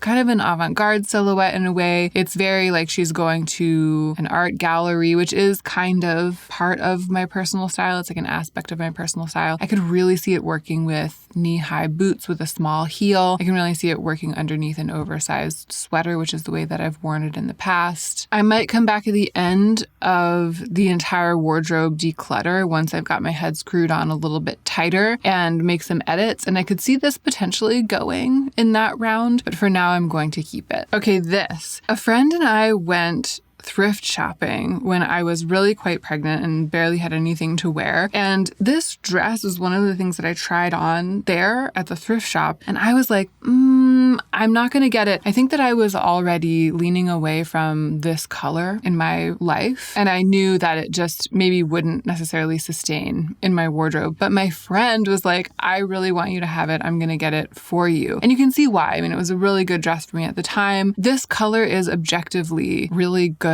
on me. Like, it's really good with my skin. And that's why I wore this color for a long time in my youth. A lot of my favorite garments were this color, like for dancing tango and stuff like that. But I just don't wear it anymore. And I'm looking at the footage of myself wearing this dress, and I really do see the appeal, kind of just in a neutral aesthetic way. I see the appeal of this color on me, but I don't want this color in my wardrobe anymore. I don't want it in my wardrobe right now. I'm just not going to wear it. It is really, really far from the direction in which I'm moving. And it's one of, I think, a handful of dresses that I'm going to declutter today, even though there is something to be said for the way that they look on me. I'm just decluttering them because my rule for what I keep is not just like it looks good. I also have an aesthetic point of view that I'm trying to always hold on to. So something being flattering in a specific way, one way or another, or looking objectively good is not actually my only goal for my garments. And so this is the case in which something's going to go, even though there is that argument for it. Decluttering it.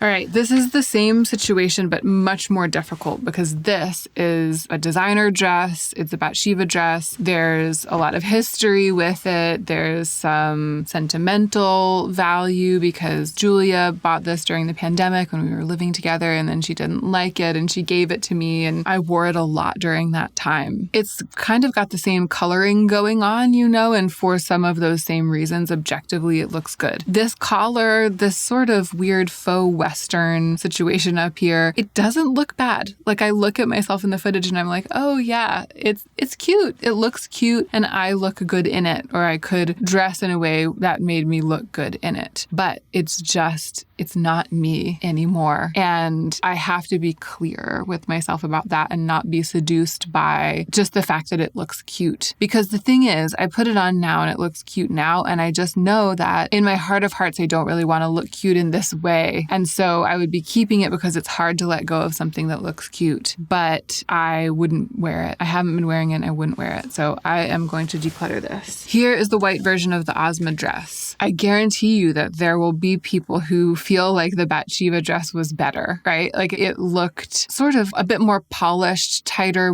it's more tailored. It's a totally different vibe. And I know that some people are going to be like, oh, this one just looks like a nightgown and the other one looked like a really cute dress. But this is my vibe, right? It's linen. It's almost a maxi length. It's like ankle length on me. It's very breezy, effortless. It's white, which is one of the core colors in my wardrobe now. That's like emerging as one of the core colors in my wardrobe. And I think that's going to be like something that lasts for me. This is just like the quintessential dress for me right now for a lot of reasons that have to do not only with how it looks, but what it is as a garment. So I'm definitely going to be keeping this. Okay, this is a tough one. This is a trial. Y'all, this is the perfect example of a dress that no longer aligns with what I conceive of my style as being, but it's not as far of a departure as the Bathsheba dress because it's still got a little bit of that length. It's really lovely and floaty. It fits really well. I feel like a bit more myself in it than I did in the Bathsheba dress. But these colors just aren't working for me anymore. Here's the thing. When I'm looking at only this dress, because this is also incredibly beautiful. I got this on super sale from Anthropologie. And I was doing like rentals through Nuuly. I had rented it from Nuuly and I really loved it. And then I found it on super sale at Anthropologie like a couple of months later. But even though I didn't pay designer price for it, it's Carolina Kay. It's this amazing designer that I really admire. I've loved owning this dress. It's this beautiful, like super lightweight voile. I absolutely love the print here on the sleeves. Like, come on, it's so cute. It's something that I feel like I could dance in. There's just a lot to be said for it, right? Just in the abstract as a garment. And when I hold all of those qualities in the front of my mind, it's like, how can I declutter such a beautiful dress? You know, how can I declutter something so lovely? But here's the thing. I would so much rather sell this and use the money to buy a dress that has all of these same qualities. Beautiful fabric, beautiful detailing from a brand that I admire, makes me feel like myself, but something that has all of those qualities and also totally aligns with the direction in which I'm moving aesthetically for my wardrobe. That's what I would rather do. So decluttering this doesn't necessarily mean that I can't have dresses that have the qualities that made me love this to begin with. So with that logic, I'm going to go ahead and sell this.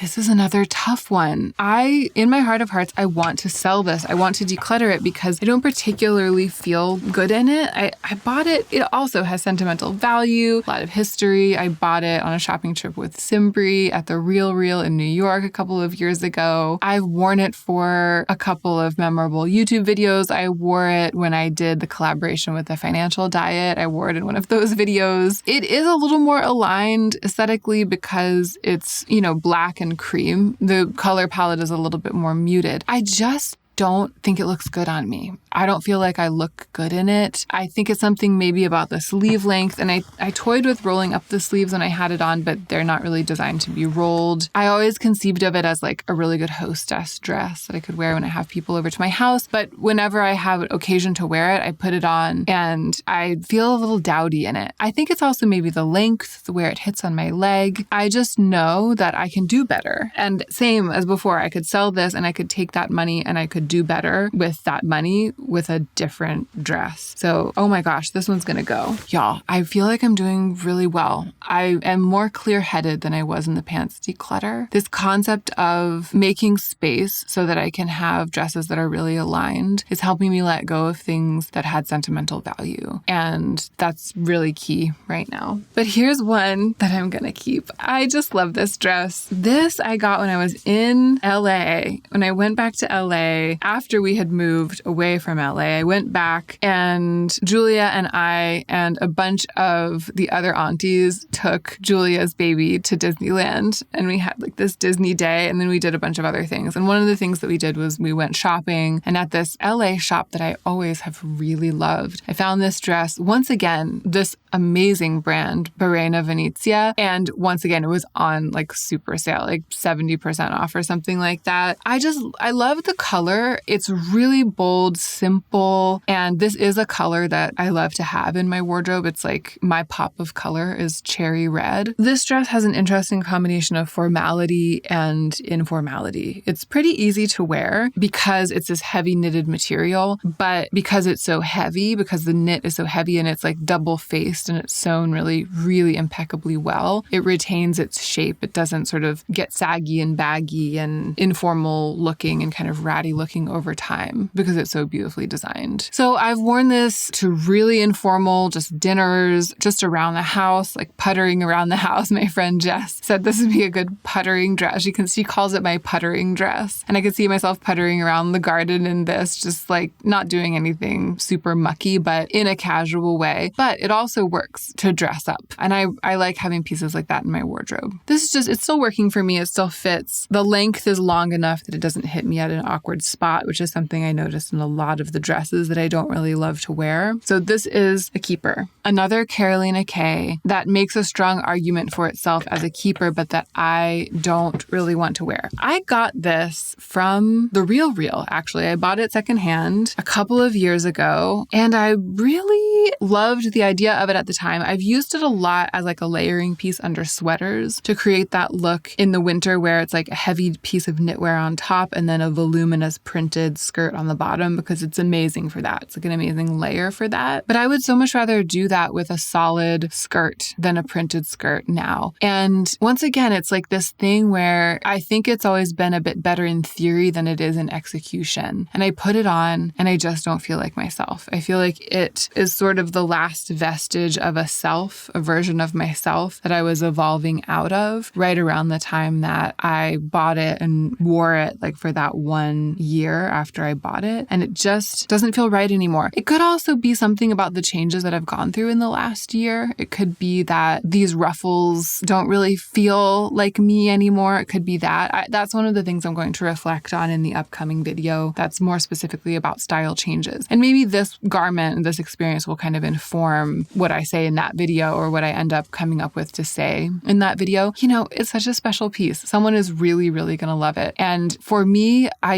when I put it on, I feel like I'm dressing up, just like I said with the makeup. I feel like I'm in drag as my past self when I wear this. So I'm going to go ahead and sell this one too. Look at this absolute this beauty. So this dress was PR from Ozma recently. It's cotton poplin, which isn't usually my favorite, but I was wondering if it would be, some cotton poplin has that sort of slick, crispy, crunchy feel, and some cotton poplin is a little bit more like soft, like a combination of poplin and Oxford. And this is more that second thing. So it's much more doable for me. It's not really slick. It's like a little bit broken in, almost feels like it has been stonewashed a little bit or something. So this is like a doable poplin for me. It's a little bit hard to style, I've realized, because if it's not styled well, it can look like an old-fashioned nightgown, like an old-fashioned men's nightgown. But some knee-high boots, some jewelry. Every time I've worn it, I've worn like a lot of jewelry, earrings, a couple of necklaces, and that is what has really made it work in the summer.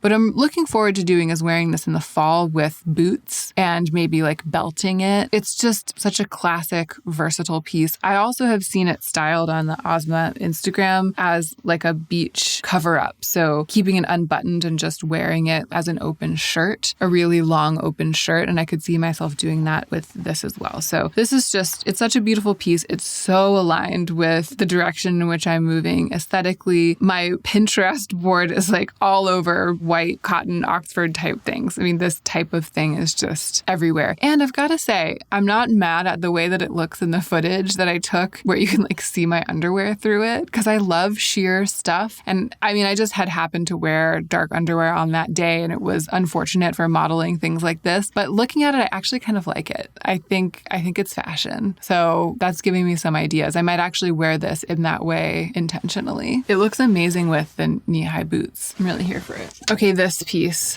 this amazing dress from Linen Fox. They sent this to me when I was pregnant. I asked them to make it XXL because I wanted the V to be a very deep V. On the website, the models modeling this style of dress are wearing like a more fitted size for their bodies, and the V isn't as deep as this one is on me. I love a super deep V, like all the way down the breastbone, you know? And this definitely accomplished that. The fit was amazing last year, and now I'm sort of swimming in it because it's an XXL. It still works, and I'm going to keep it because, again, like a pure white linen dress that goes all the way to the floor, nothing could be better. I want to remember it and wear it more often because I think I will enjoy wearing this around the house just when I'm working. Like this could be for a work day for me or just on a weekend. This would also be a really good hostess dress, you know, if people are coming over to the house, especially with jewelry. Something about the extraordinarily long length makes it feel really high end to me, like very, very fashion. Like it could be, I don't know, from some slightly avant-garde, extremely high fashion runway that's all about silhouette. Like it's got this super dramatic silhouette. So I'm going to keep it. It is a little bit, I've been saying like, oh, I could wear it for work. I can wear it as a hostess dress. It is a little bit hard to figure out like how and when to wear this. That's the reason that it hasn't gotten maybe as much wear as I would have liked for it to get. But I am going to make an effort with this. I don't want to give up on it because I think it's just so incredibly beautiful. I feel like it's actually kind of formal. Like it lends itself to being worn in a formal context. And so that's kept me from wearing it more informally. But the thing that makes sense for me in my life is to wear it informally. So I'm going to keep it. I'm going to make an effort at that. Okay, this is a thrifted dress. This is from that same fateful thrift shopping expedition that I went on with my friend where she bought me the pink dress. I bought this for myself and I wore it a bunch last summer when it was super, super hot. It was the end of the summer. I was super pregnant and nothing fit. This was great for that. But I think it looks absolutely terrible now. So I'm not going to keep it. I've had this Orvis dress for a long time. I got this at a thrift shop. I think it would be considered a vintage piece, actually. I got it at a thrift shop in Ann Arbor, Michigan when I was in graduate school there. So it's really thick, high quality, pure linen, undyed linen. It's got a t-shirt top with a crew neck, which I really like. And it's got this flattering elastic waist and it hits at the perfect spot. As they say, it flirts with the knee. So it's just below the knee, but not, if it were even like an inch lower, it would be that weird length that would make my legs look kind of like straight up and down columns. But it's just at the part where my leg starts tapering in to my knee. And so it works in every single way. I think it's a fantastic vintage piece. I shy away from wearing it because I think I conceive of it as being more a bit constricting, like kind of fitted. And it's actually not. I put it on and I'm like, oh, it's actually really breezy and comfortable. And it just has maybe a slightly more sculpted silhouette than what I'm used to wearing. But that's good. That's good for me. So I'm going to hang on to this oldie but a goodie. I think it definitely has a place in my next phase, the next phase of my wardrobe. Also, I have a belt now. I went years without ever wearing a belt. I think this would look really good with a belt over that elastic. All right, talk about oldies but goodies. This I got from an Etsy shop that I will link. I really love it. They take old saris and repurpose them as caftans and then also do this dyeing. So it's like an over-dyed sari caftan. I particularly like this one because the fabric it's sheer or semi-sheer, but it's got integrity. It's not like really thin. It's cotton. It's not silk sari material. It's cotton sari material. I've washed it and worn it like 100 times. I've worn it as a dress a lot. I think now to me, this is more of like a swimsuit cover-up and maybe a dress, but it's a bit of a departure for me these days. You know what? I've found myself lately just wearing slightly more polished things. This is really the bohemian side of the spectrum for me. I tend to just want to look more polished these days, like more put together. So it makes me feel my best. And so I don't see myself wearing this as much as a dress as I used to, but I'm also not going to declutter it because I think I'll be glad that I have it like when I go to the beach.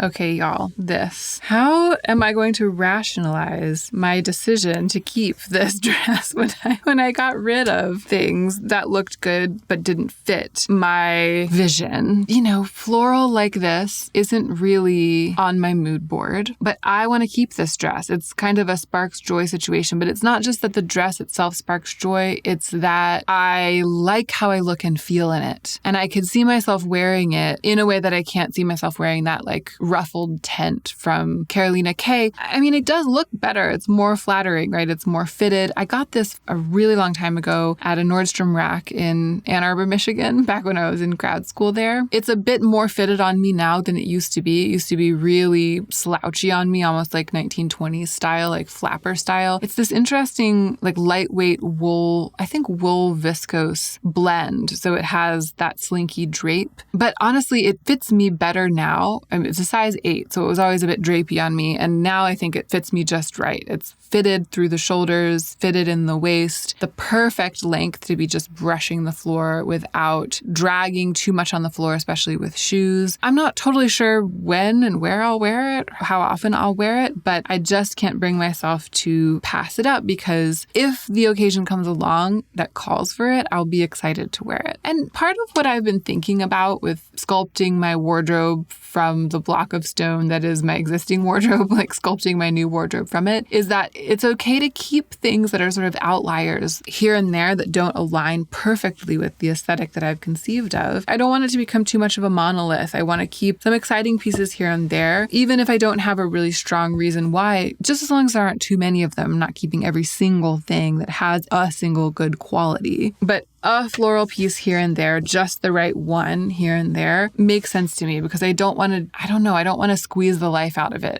you know? So, yeah, I said, how was I going to rationalize keeping this? And then I did a beautiful job, if I do say so myself. Oh, there's a dress in the footage that I don't have up here because I wore it the day after I filmed this, or maybe even the evening after I filmed this. It's this Buck Mason column dress that I guess I didn't realize how much I liked it, but I put it on for this declutter and I was like, this is a perfect house dress for me right now. I love the kind of muscle tee shoulders. I love that it's sort of body skimming, not too fitted, effortless. We actually had people over that night or the following night, and this was what I wore. So I actually did wear this as a hostess dress. Very casual, very demure, very mindful, cutesy. The vibe, definitely keeping it. It's actually hanging on the laundry line right now. This is such a cool dress. I'm glad that I am remembering how great it is. So this is actually a piece of maternity clothing technically, but it's from this brand Hatch. This was a gift. Actually, it was a birthday gift from my sister last year. It's from this brand that makes clothes that you're supposed to be able to continue to wear. They work in a versatile way, right? So the theory is that even though I had it when I was pregnant and wore it a couple of times then, that I should be able to keep wearing it, and I can keep wearing it. I think it looks amazing. The thing that's amazing about it is that it's got these fitted shoulders and these short little cute sleeves, but then it's so full and voluminous, and it's Cupro, which is a fabric that I usually don't like because I feel like it shows sweat. But this, it's loose enough that it's not as much of an issue. I've become a little bit less obsessive about not having sweat show. I love that this is extremely voluminous without being too massive, without making me feel too massive. There's something about it that the way that it drapes, I absolutely love it. It's like one of my favorite dresses, honestly. And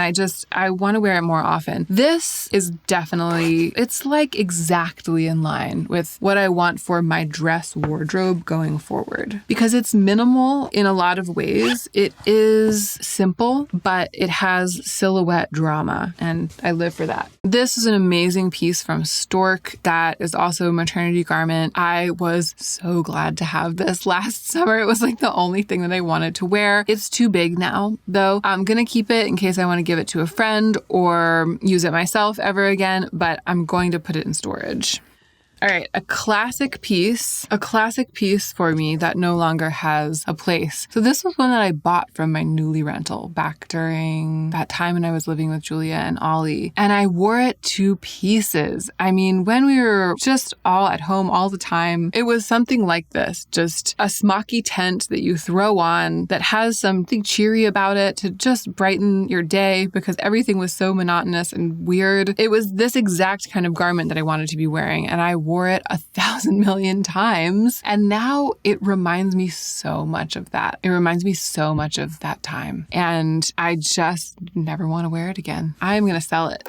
All right, I got this dress a long time ago. Not a long, I have some things that I have owned for like 20 years. No, this is like maybe 3 or 4 summers ago. Once again, it was on super sale. It was like on clearance at Free People. And I love brown knitwear and I love this like faux crochet. It's just like so 70s. I love the deep V. I love the collar. And I have been shy to wear this because of my former self-consciousness about my hip dip, the shape of my hips. I've talked about this on my channel before. I'll link that video, the video about breaking my own fashion rules, because it kind of clings on the sides. So it hasn't gotten as much wear. This is also pretty oversized on me. It's an oversized garment to begin with. And then this one is like really drapey. I wanted it to be that way though, because I wanted it to be maxi length. And now I think it looks great. When I first pulled this out, I was like, oh, I'm going to declutter this. I never wear it. And then I put it on and it was like, it looks great though. But can I see myself actually wearing it? Yeah, I'm going to give it a chance. I'm going to keep it. I'm going to see if I can really start to truly incorporate it into my wardrobe and into my life, because I do think that it is lovely. It is lovely in a lot of really unusual ways and it looks and feels good. So I'm going to try to wear it. And if I don't end up wearing it, I'll just declutter it. Oh, we're moving on to the fancy dresses. This is reminding me, I went from casual to fancy. I separated the garments from the dresses. I separated them into casual and fancy. So that was the end of the casual dresses. And this is the beginning of the fancy dresses. Look at this absolute beaut. Kemi Telford, an amazing small independent designer. This dress to me is the quintessential example of the way that I envision my formal dresses going forward. It's got a lot of character, but it's minimal in some ways. The fabric has glamour and specialness, but it's pretty simple and it has a lot of integrity. It's got textural interest. It's clearly a really tactile and beautifully made, detailed fabric and garment. So it's high quality, has simplicity, but also has sculptural interest. Oh, I'm seeing in the footage that here's another garment that I tried on for the declutter, this jumpsuit. I don't really feel like myself in it anymore. It's also very bohemian, but it's so comfortable. I don't know, y'all. I think I'm going to hang on to it, this jumpsuit, just in case. I'm going through a moment right now during which I don't feel as comfortable in this type of bohemian clothing for some reason. It might be a like body changes thing. It might be a phase of life thing, but I don't think it would be smart for me to declutter everything that has those qualities right at this moment, because I don't know if it's just a phase. And this, because it's like this beautiful, neutral, undyed cotton, if I ever go back to feeling more at home in my bohemian clothing, this will be a really great piece for me. So I'm going to hold on to it for a little while longer. But yeah, I didn't feel great in it. Okay, back to the Kemi Telford. I bought this as a holiday dress a couple of years ago, and it's the perfect holiday dress and will continue to be, I think, an amazing holiday dress for me. It has so much character, but it's not too loud, you know? And it also, I don't know, it's cheeky and it's fashion, but while being really easy to wear. It's got a nod to the past, but it's also contemporary. It's just a beautiful piece. One of my favorite dresses. So I'm definitely keeping this. Okay, an amazing garment that I found at a thrift shop. Once again, when I was pregnant, I got this as a contender to wear to my baby shower. It didn't end up being my baby shower dress. Baby shower dress, I don't know where it is. It didn't make it into this declutter. This dress looks a little weird on me now. It's like it's too big. The part that goes over the bust looks like really big and weird, kind of nightgowny. I don't think it looks the way that it's supposed to look anymore. I think I might give this to a friend. I'm going to ask Simbri if she wants it, because she was here helping me. Simbri and LaToya were here helping me like organize myself to begin the declutter several weeks ago. And Simbri pulled this dress out and was like, wow, that's so beautiful. And at the time, I didn't even think of it. I should have said, do you want to try it on now? But I was so overwhelmed, y'all. I just did not have like 2 brain cells to rub together at that moment. I'm going to see if Simbri wants to try it. Maybe I'll hang on to it if she doesn't. But if I do hang on to it, I'm going to put it in storage because I don't see myself wearing this anytime soon.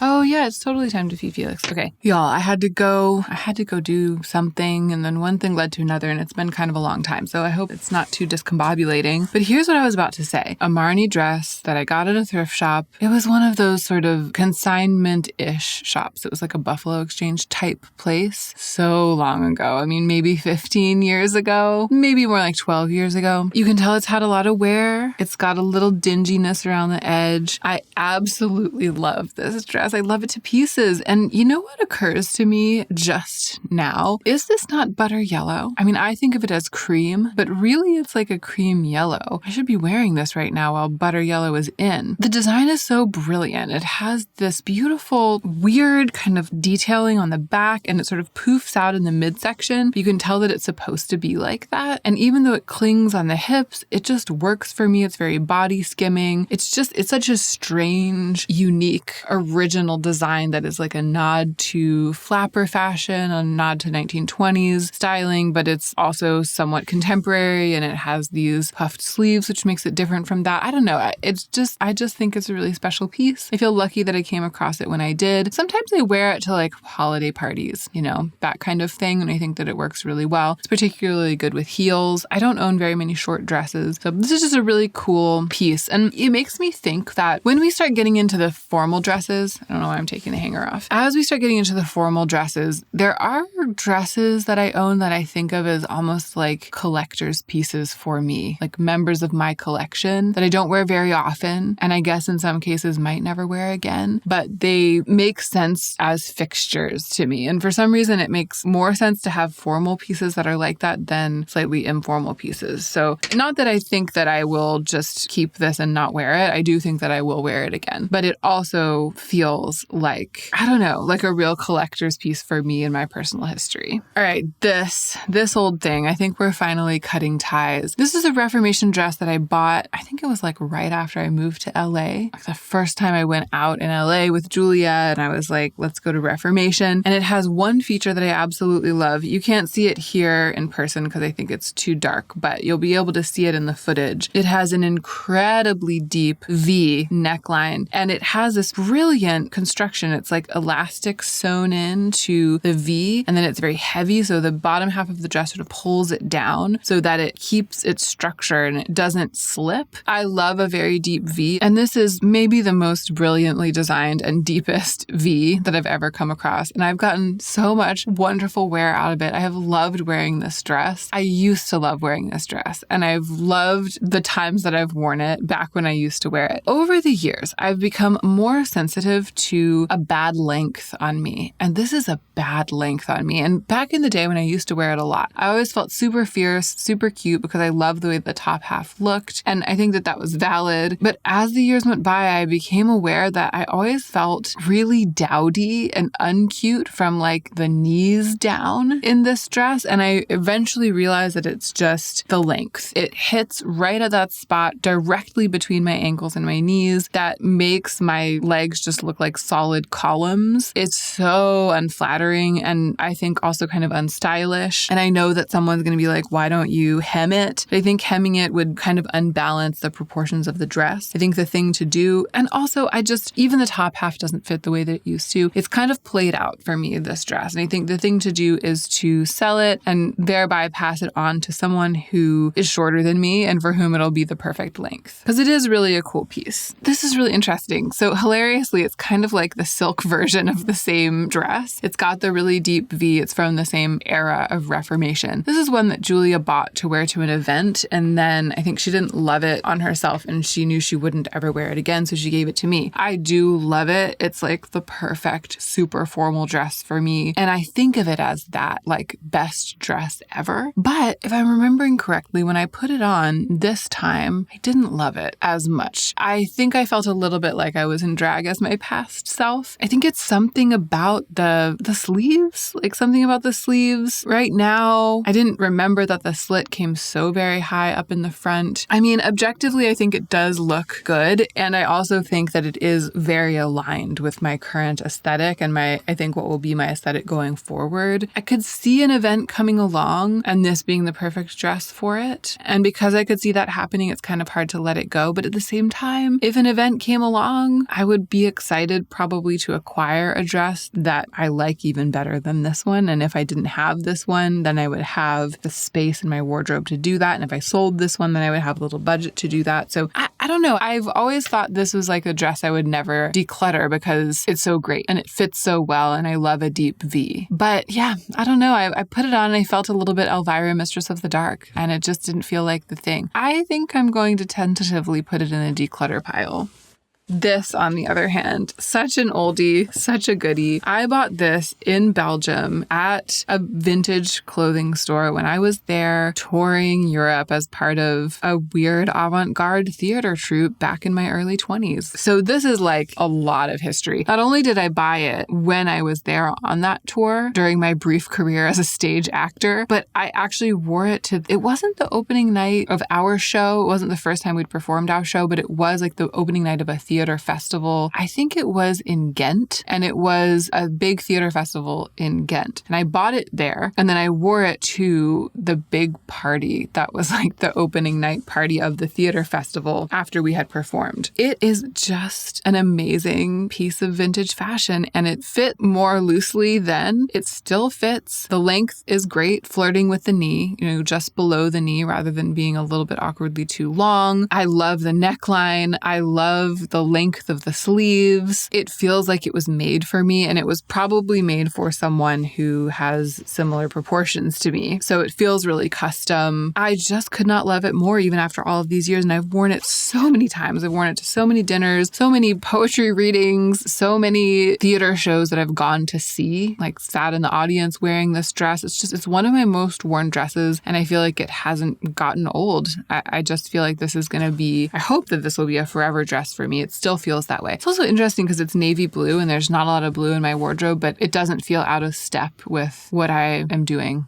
fashion wise. So yeah, this is a real gem, a real keeper. And there's something about like the feminine tailoring, the polished feminine tailoring of it that I actually feel like I'm moving more in this direction. And so my abiding love of this dress kind of tells me something about what I want to be like looking for, Okay, this is a super tight dress, Ghani dress that Joe bought me once. Joe has not bought me many clothes in my life, but there was this one time we were at it was like a designer consignment shop, and he was like, I want to buy you a dress. And he ended up picking this one. It's very tight and I have barely worn it, but I'm definitely going to keep it because I want to find more occasions to wear it. It's definitely for special occasions. This isn't something that I'm putting on like in the everyday, but I'm sure that there will be reasons to wear this in the future. And it was a gift. So I'm not going to declutter this. Look at this. Isn't this, it's like so different from everything else that I've shown. I mean, from most things that I've shown. This is truly a piece of personal history. This is a Poema fabric. So, I mean, it's not actually, it's a Cavalli fabric. But back when my job was sewing tango clothes that I designed for tango dancers, this was one of the fabrics that I bought several bolts of, and I made a bunch of clothes out of this fabric. It's like a lightweight, sort of stretchy, almost like foamy nylon knit, excellent for dance wear, which is what I made. And I loved it so much. The color, the print was so me at the time, so perfect for me that I made myself this gown out of it. I made a lot of dresses like this that were shorter. This is too long to dance tango in, so this isn't a tango dress, but it's very like the clothes that I made. I feel like I probably will have occasion to wear this again. I don't want to give it up because I was really minimalist and harsh when we dissolved our business, the clothing business. I kept very few things. I kept very little fabric. So I don't have very many mementos from that time. And I think that I'll be glad that I kept this one. And I do think that I might legitimately wear it again. It doesn't feel very me anymore, but it feels like one of those kind of relics that's important to keep. I also have a short one, right? I also have this little short one. This is a tango dress, and I've actually done a tango performance in this dress and worn it to several milongas, several tango dances. However, I don't think I will wear this one again. I feel like it kind of makes a girl out of me. It's not really the vibe. When I get back to dancing again, when I have the time, when I have the freedom to dance again, I don't think I'll be wearing this, right? I'm not going to be wearing quite this type of thing anymore for dancing. So I'm going to keep the gown, but I'm going to let go of this dress.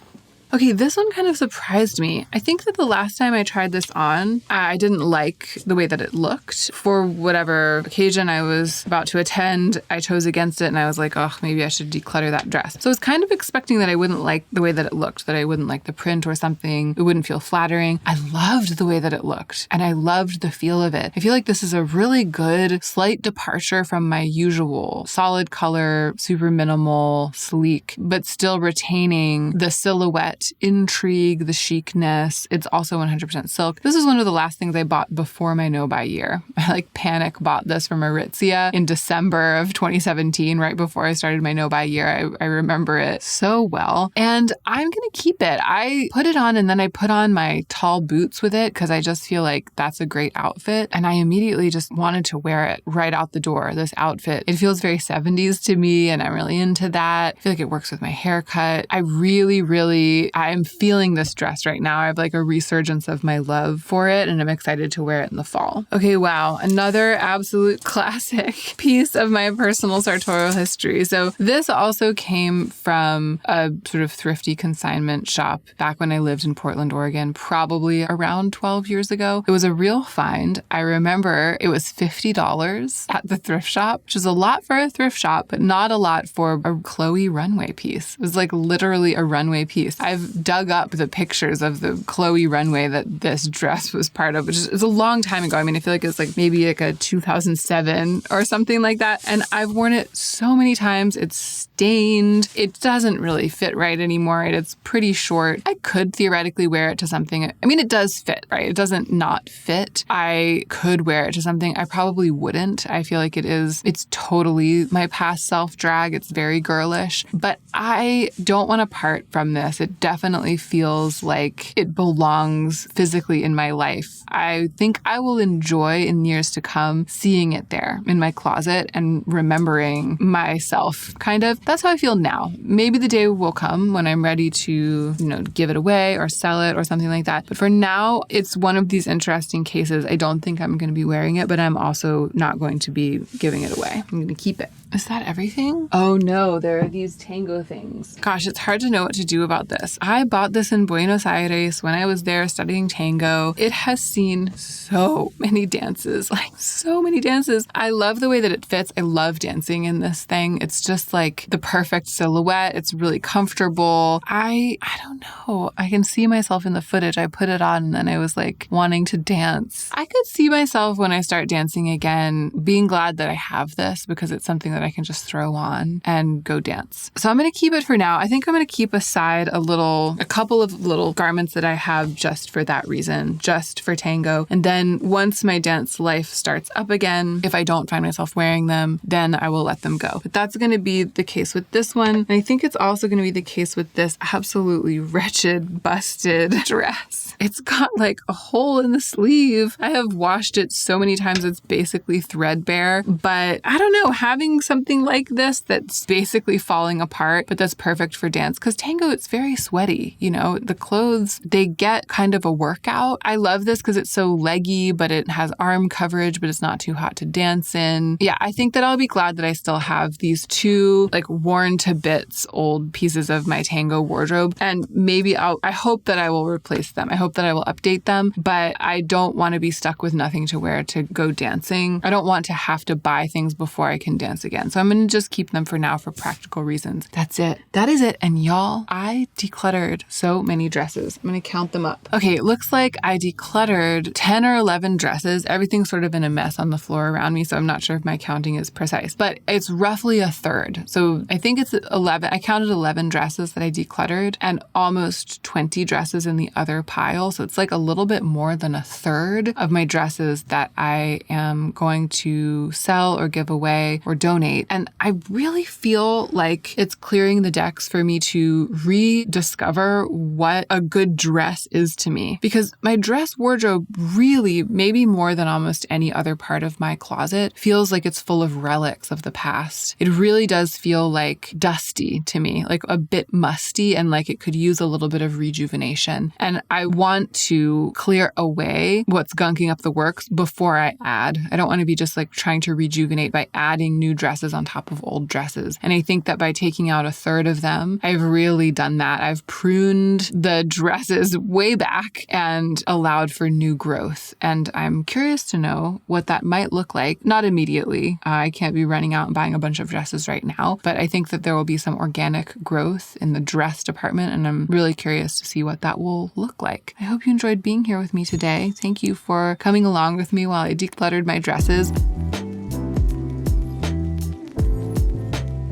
This video is 20 questions to ask yourself about your clothes. Kind of a tool for wardrobe decluttering and building. So like wardrobe curation, a tool for self-reflection in that process. It's not 20 questions to ask yourself about your style, which I guess I could do that. That would be a separate video. This is like your clothes that you have, what to do with them. Let's have some movement in the wardrobe department inside of your home with the pieces of cloth sewn together that you put on your own body. And I'm largely doing this for my own benefit because I'm way overdue for some sort of intensive, world-shattering clothing declutter. I think I'm kind of trying to build up to that. Question number 1, do I even know / remember how this garment fits and looks? So this is like you're going through your wardrobe, you see something there and you write it off. You're like, oh, I'm not going to wear that today because XYZ, because it's uncomfortable, because it makes my neck look weird, because it's too small or it's too big or I can't match it with anything or whatever. I find that often I have a misconception of a garment that I don't wear very frequently, or that I used to wear and then don't anymore, or that I bought once thinking I would wear a lot and then I don't actually wear it a lot. Somewhere along the way, I formed this idea about that garment, something bad about it, about how it looks or feels to have it on. If one day I just take a second and put it on, I was totally wrong. And I don't really know where that misconception came from. Like I was just feeling bad one day. Sometimes I feel like it just descends in the night like an evil demon. This idea that you don't want to ever wear that sweater that you got at that thrift shop that time because it's a little bit scratchy. Then you put it on and you're like, oh no, it's not. It's actually perfect. That's why I bought it. Going through your wardrobe, ask yourself of each piece, do I even remember how this looks or feels? Is the idea that I have in my mind that's keeping me from wearing this garment, is that actually a true idea? Is it facts or is it feelings? Because feelings aren't facts, my friends. You can discover the facts about any garment that you have that's kind of languishing that you don't really know what to do with. You can discover them in mere moments by trying it on again. Question number 2 to ask of any given garment in your wardrobe. Can I build a monochromatic outfit with this? So this first slew of questions is kind of about styling. Again, sort of creating some movement and some activity around what might feel like a stagnant wardrobe. Pull out a garment that you haven't worn in a long time or that feels boring to you. Maybe you have been wearing it, but you're bored of it. And ask yourself, can I create a monochromatic outfit? Often, if you take a garment and just wear it with other garments that are all in its exact same color family, they don't have to match exactly. They don't have to be the same shade, but just the same color family, like a tone-on-tone monochromatic outfit, you can really revive that piece and make it exciting to wear once again, whether it's been languishing or whether it has just started to feel boring. Question 3, can I build a two-toned outfit with this? Similar idea, right? A two-toned outfit only has 2 colors in it. And when you're building a two-tone outfit, it's really important, I feel, to get the full effect, it's really important to consider the shoes and the bag and the outerwear as well. So if your 2 tones are blue, say that you're wearing jeans as one of your garments, and so one of your tones is automatically blue and white. So like blue jeans and a white shirt, that's kind of a tough one unless you have a lot of white accessories or blue. Like if you have a blue coat or a denim jacket and some white or kind of bone-colored shoes and a cream-colored bag, then you've got a two-toned outfit. My favorite two-toned outfit is just black and white. It makes it so easy to make sure that every accessory, literally every piece, falls into one of those 2 color categories. And once again, this can be a powerful way to revive a piece that has been languishing, that's been feeling boring, or that you're not quite sure how to style. Question number 4 to ask of your garments, can I make this garment the star of an outfit? So this is the outfit building concept that I discussed in my long ago video about how to get dressed, a video with a suggestion for a direction to take when you're getting dressed in the morning. The direction is to choose a star for your outfit and then to build the entire outfit around it. One of my favorite ways to do this, especially with sort of a splashy piece, I find that there are pieces in my wardrobe that I don't wear very often because they're a little splashy. So they're there. I always sort of scroll past them when I'm deciding what to wear because I'm like, it's just a little too much. It's a little too much. Not today, because it's kind of a lot. But if I take that piece and make it the only shining star in an otherwise extremely neutral, extremely quiet outfit by wearing all black and carrying a black bag and black shoes and then wearing that one chartreuse blouse, or by having everything else be just pretty toned down, casual and minimal in its silhouette, and then carrying that one really dramatic, humorous bag or something like that. So if you're not wearing something for that reason, question 5, would I wear this tomorrow? Now we're kind of getting into the decluttering triggers.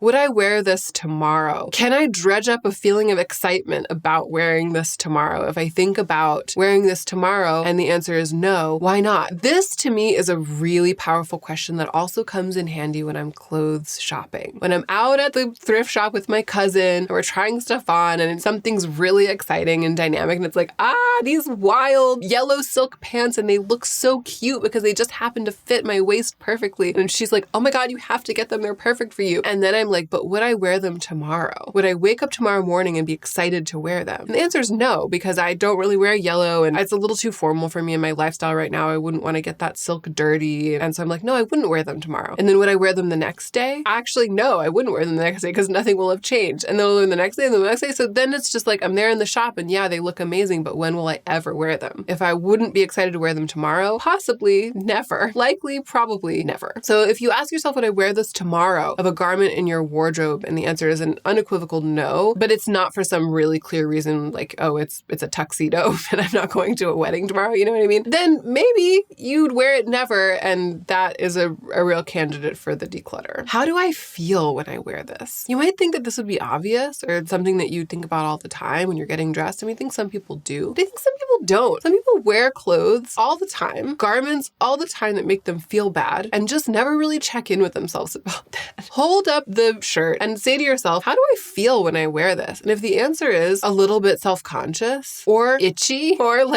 fidgety because I'm always having to adjust it, if the answer is something other than great, because you deserve to have your clothes make you feel great, right? As great as you can with the addition of clothes. It's the joy of dressing oneself. So if the answer is worse than I felt before I put it on, or bad in some way, or definitely not as good as I feel when I wear those other things, then that might be a candidate for the declutter. And it might never have occurred to you because you might have gotten really used to wearing that thing. Why am I not wearing this? So this is a little bit connected to the first question, which is, do I even remember how this makes me feel? Why am I not wearing this? If it's something that is sitting in the back of your closet, maybe there's a really good reason, like because it's a tuxedo and I'm not going to a wedding very often. Why am I not wearing this? Is it a good reason? Is it a logical reason? Is it a reason that makes total sense? Like, I'm not wearing this, but yeah, of course I'm not, but I still definitely want it for this other reason. Do you get clarity about the fact that it belongs in your wardrobe even though you're not wearing it? When you ask yourself, why am I not wearing this? Or when you ask yourself, why am I not wearing this? Does that suddenly open up a chasm into which you can just chuck that thing? Because sometimes the question, why am I not wearing this, will lift the scales from your eyes and you will suddenly see that you're not wearing it because it just doesn't belong in your life anymore. Sometimes all it takes is that one pointed question to allow you to part from something that you've been hanging on to for some reason. Maybe when you ask, why am I not wearing this? And you're like, well, it's because it makes me feel bad. It's because it makes me feel bad. Question 8. I love this one. What was the vision when I first bought this? And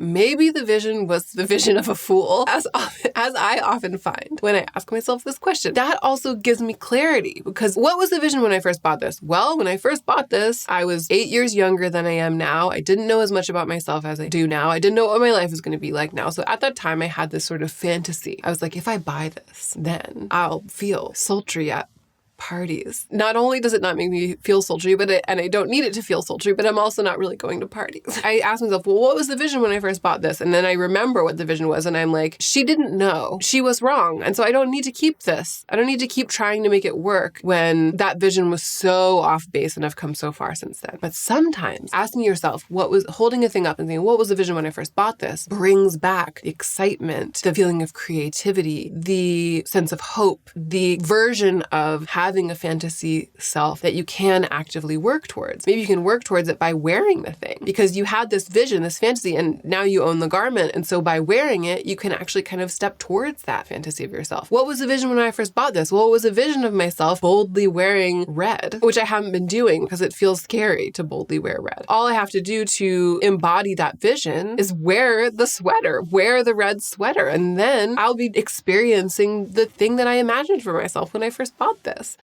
Okay, moving deeper into kind of declutter, organization, clarity world with one's wardrobe. Question 9, could this go into storage? I am only being kept afloat and tied by a tenuous thread to sanity in this lifetime by this question, specifically about my clothing. And it's because I'm in this little kind of in-between place, right? We moved, there's stuff everywhere. We're still trying to organize the house. We're still trying to figure out how we're going to live in this house without too much stuff, but also having everything we need and having a place for everything and everything in its place. Like that's the long-term vision, but it's taking us some time to get there. When I'm going through clothes that have sort of just piled up somewhere and I'm like, I need to deal with this. I need to declutter this stuff. I need to figure out if I'm going to sell this. I need to hang it up. I will often pick up a piece of clothing and say to myself, could this go into storage? And then I'm like, yes, this could go into storage because it's not seasonal. It's something that I really think I might wear again, but I know that I'm not wearing it right now for one reason or another. Maybe it's because of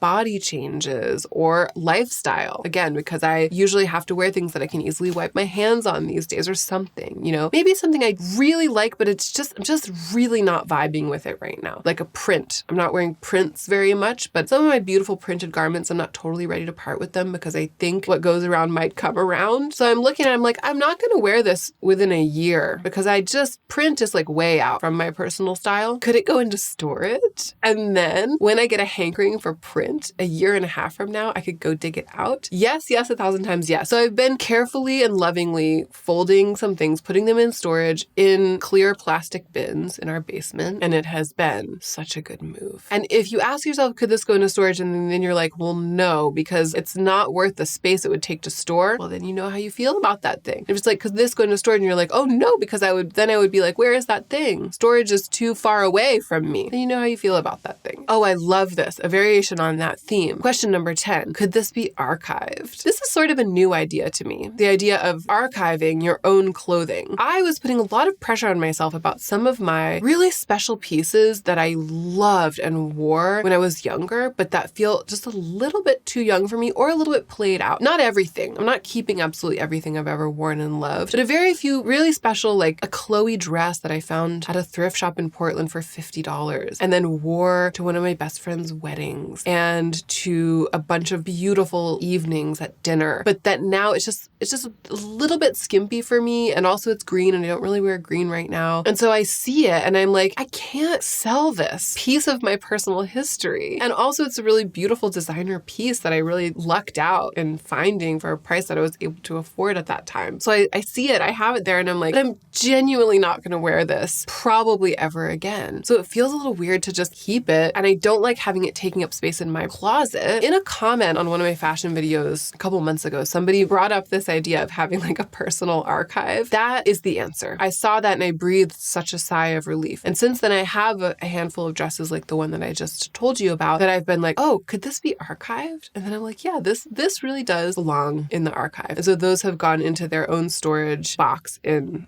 a special place in the basement. Question 11, does this make me feel bad when I see it here? Kind of adjacent to what I was just saying, some of those pieces that have since been archived, when I saw them there in the closet, they made me feel bad because it was sort of this unfinished business, like unanswered question. I'd see them and I'd be like, oh, I'm hanging on to this thing I'm never going to wear again. What am I doing? What am I doing in my life? What am I doing with my closet space? So it would make me feel bad for this a little bit complicated, sort of subtle reason of self-judgment. That's a good reason to move something through. There are also other, like for me, guilt, perfectionism, like things will make me feel bad. I'll see something in my closet, it'll make me feel bad for one of those reasons. But there are all sorts of reasons something can make you feel bad when you see it hanging in your closet. Maybe because it's attached to a bad memory. Maybe because someone gave it to you and you have bad juju with that person and you don't want to get rid of it because you're afraid that they're going to ask you about it and then you're going to be like, oh, I didn't keep it. There are so many. I can't even list the number of reasons why you might behold a garment hanging in your closet and ask yourself, does this make me feel bad when I see it here? And the answer would be yes. So for any reason, once you've answered that question question, and if the answer is yes, it makes me feel bad, then you're like, oh, okay, well, that's not what these clothes are here to do. They're not here to make me feel bad, so I'm going to figure out what to do with that. Could it be archived? Could it go into storage? Could it be given back? Could it be decluttered? Could it be burned in effigy?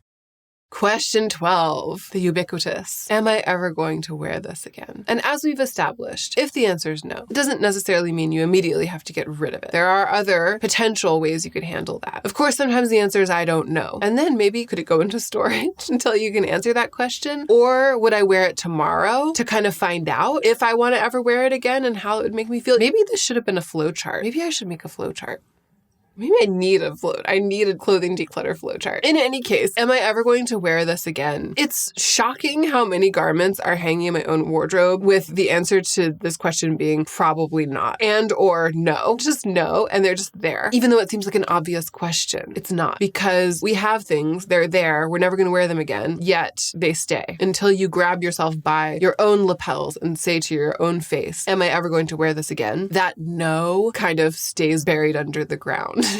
So I really feel like this is a question worth asking. And maybe the answer is, why, yes. Maybe it's like, am I ever going to wear this again? Why, yes. Tomorrow, next week, right now, Question 14. And now we're getting into the dark underbelly. Is this for a fantasy self that I will never be? And I'm going to go ahead and tell you right now that the next question on the list, question 14, my numbering system is wrong because of a quirk of formatting. I don't know if I said that both of these were question 14. The first one was question 13. Is this for a fantasy self I'll never be? Question 14. Is this for a fantasy self I'm actively working towards? Because I think that the fantasy self can be motivating. I will now refer you to my video about the fantasy self, in which I talk about the much maligned trope of the fantasy self on social media and how I actually think that there is not enough disambiguation there, because I think that the fantasy self that you will never be because you're not willing or able or just going to put in the work that it takes to get from point A to point B. And you thought that just buying the thing was all you needed to do to become the fantasy self, but really buying something doesn't make you into your fantasy self. You have to do actions. And maybe the action is just wearing the thing, right?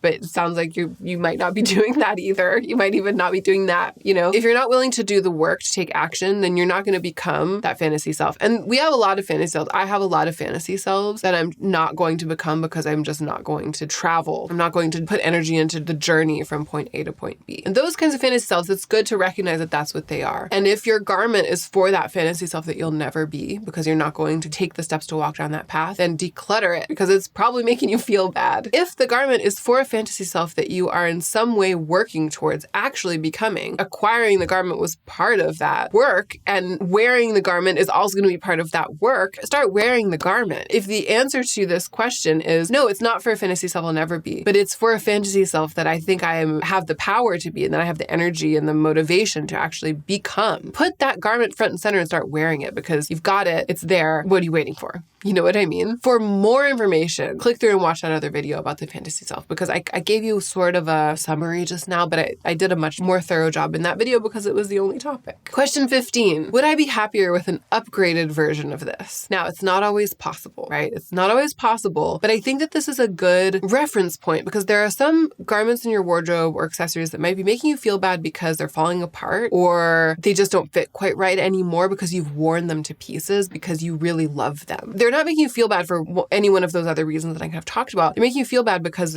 they are kind of ready to be retired, but you don't want to let them go. So you're wearing them, you're wearing something that's like kind of really past its prime. You'd be happier with an upgraded version. Sometimes it costs too much to upgrade something. It's not a time when you have budget for buying it, or the upgraded version would be a really nice version and you have to save for it. You can't buy it right now, so you have to continue wearing the old one. Maybe the one that you have isn't falling apart, isn't old and yucky, but it's just not that well made because it was a piece of fast fashion, or it's in a bad fabric because it was a piece of fast fashion. It just doesn't hang right. Like the seams are funny, it's wrinkly because it's made of bad fabric and because it's a piece of fast fashion. A lot of times I feel like people buy things that they're drawn to it because a well-made version of that thing would be incredible on them. That color is incredible on them, but then the garment is a real disappointment because it's fast fashion. So if there's something in your wardrobe that you it's like this knot that you can't untie because you're like, but everything seems great about it. It checks all my boxes. I thought I would really love it, but it's just kind of blah. It's frumpy. And again, if you haven't seen it, I'll direct you towards my video about why you always feel frumpy and you can't, no matter what you wear, no matter what you buy, because it often has to do with these things. Garment quality, garment cut, fabric quality, structure, that kind of thing. It might be that you would be happier with an upgraded version of a thing, a better made version. So if the answer to this is yes, if you ask yourself, would I be happier with an upgraded version of this? And then you have the aha moment where it's like, yes, that's why I think that I like this and I want to wear it. And then it never sort of looks and feels good, but I don't want to give it up because I love this color or whatever, you know, it's because what I need is an upgraded version. You might not be able to buy one right away, budget allowing. Maybe you can though. Maybe you can immediately go and seek out a better made version of that thing, maybe on the secondhand market, Poshmark or eBay or something like that. But if you can't right now, it's something to work towards. You can do the research, you can figure out which one you might want to invest in to replace the one that you want to upgrade, and then you can work towards it and save for it. And that's such a great situation to be in when it comes to building your wardrobe, because you end up with a really high quality version of the thing. You saved for it, you invested in it, and so you are committed to taking good care of it and wearing it a lot and getting good use value out of it. Okay, moving on for the last 5 questions to some questions about garment care and fit and stuff like that.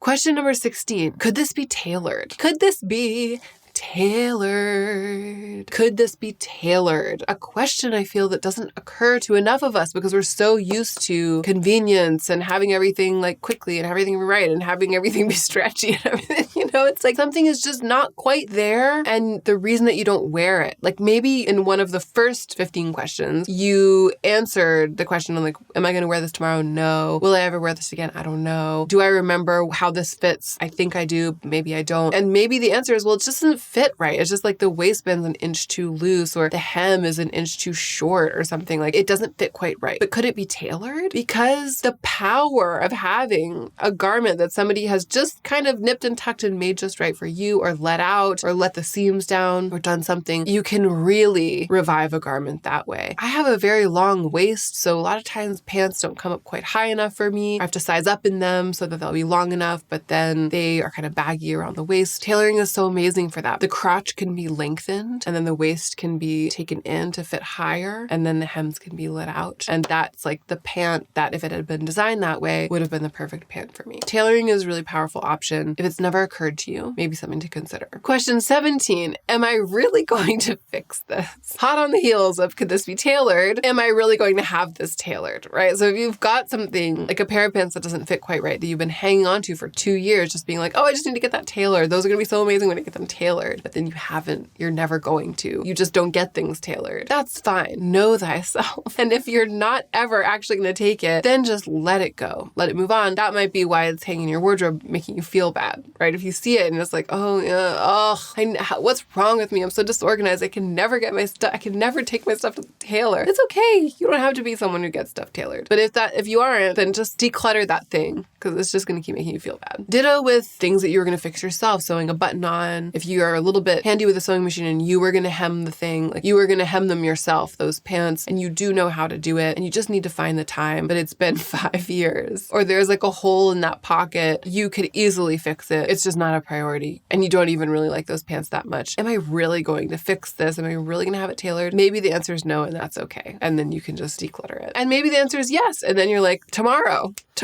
Question number 18. This is a little bit of a departure from most of what has been on this list, but I think that this is a good thing to talk about. I think it's good to ask yourself, of clothes that you are putting in your laundry, does this really need to be washed? And does this really need to be washed today? Or does this really need to be washed in my next load of laundry? It could be a little controversial. I, for example, am a pretty sweaty person. Often my tops need to be washed after I wear them one time. Very often they need to be washed after I wear them one time, even only for a short time. Sometimes sitting here filming, I'll put a top on just to film. I'll sit here filming, I'll get all worked up, and then I'll change out of that top after I finish filming. Like I just put it on for the hour and a half that it took to film a video, and it has to be washed, because that's how sweaty I sometimes am. If the answer is yes, the answer is yes. And I'm not trying to shame you for like washing your dirty clothes, okay? I find that when I go through my laundry laundry, and this might just be because I'm kind of absent-minded or at the end of the day I'm really tired. And I go through my laundry before I put it in the wash. Sometimes there are a number of garments in there that I'm like, this actually isn't that dirty. It doesn't really need to be washed. And here's the thing. Washing clothes is probably the most destructive thing you do to them, right? It's shortening the lifespan of your clothing. Each time you wash the garment, it's aging it. The more gently you can treat your clothes, especially if you've invested in them and you're trying to make them last. And then if they're made out of 100% wool or linen, those are pretty breathable fabrics that aren't likely to hold on to sweat and stink in the same way. And so they really don't need to be washed. My 100% wool Baba sweaters, those like chunky wool sweaters, I wash them once a year. And I just told you how sweaty I am, right? I will wear one of those wool sweaters all winter long and then wash it right at the end of the winter. Like I'm about to do it. I'm about to wash all of my Baba sweaters one at a time, or maybe a couple of them at a time, very gently, and then lay them flat to dry them out really dry, and then fold them and put them away for the summer. And then I get them out and I wear them all winter. I just wash them the one time. Not everything needs to be washed right away after you wear it. If you are thoughtful about it and try not to put things through the ringer of wash very frequently, then your clothes will last longer. And you'll save water if you do less laundry. Along the same lines, can this actually be hand washed or hand washed gently? There are sort of two ways to apply this question. One is to things that say that they're dry clean only. I've gotten a lot of requests for videos about garment care, and this isn't the whole thing, right? I could make a whole separate video about it, which I will. But I think this is a really great question to ask about some of your clothes. And when you're going to buy something too, it's good to ask yourself, like, how will I care for this? But we're talking about clothes you already own. Some garments say they're dry clean only because washing them in water makes them kind of wrinkled. They're going to get all wrinkled up, like the lining on lined pants. If you hand wash it gently in cold water and then hang it up to dry, you're not going to destroy the pants. It's just they'll get all cattywampus, because like the lining and the pockets will get all wrinkled and everything will get it'll look a little worse for wear. If you have a garment steamer, if you're handy with an iron, you can bring it right back to life. You can kind of press and steam it yourself, and then you will have cleaned the garment and also smoothed it all out again without taking it to the dry cleaner. Could this pair of formal trousers just be gently hand washed in cold water instead of dry cleaned? Possibly yes, possibly no, right? Possibly it feels like too much of a risk. That's fine, but it's a good question to ask yourself. And the other thing is, could this maybe be gently hand washed instead of thrown into like a big,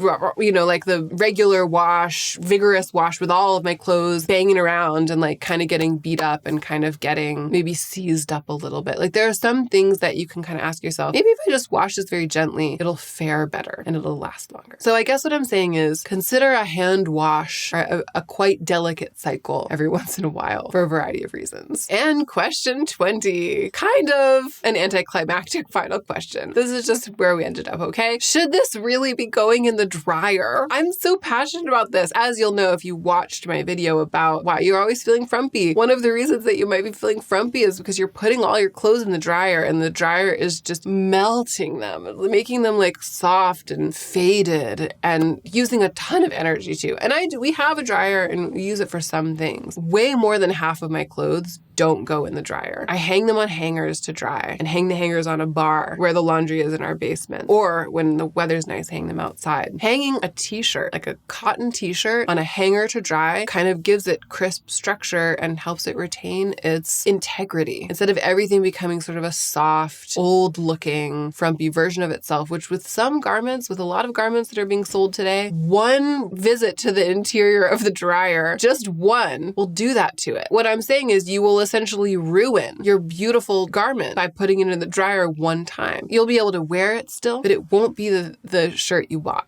It won't be the pair of pants you tried on in the store. The dryer will take it from a 10 to a 6 in terms of quality and formality and just general polish and how good it makes you feel. Ask of your clothing, every single item of your clothing, should this really be going in the dryer? Does this really need to go in the dryer? Will it benefit from going in the dryer? Or should I just take the extra minute to hang it on a hanger or hang it on a drying rack and give it a longer lifespan? So that's it. Kind of off the top of my head, 20 questions to ask yourself about your clothes. I bet that I could come up with 20 more. And if you like this video, then maybe I will. And I do think that we could do this with personal style. And I do think that I could make a flowchart. So stay tuned, subscribe if you're not subscribed, and don't forget to take extra good care of yourself so that you can be the most effective version of yourself as you do your work in the world.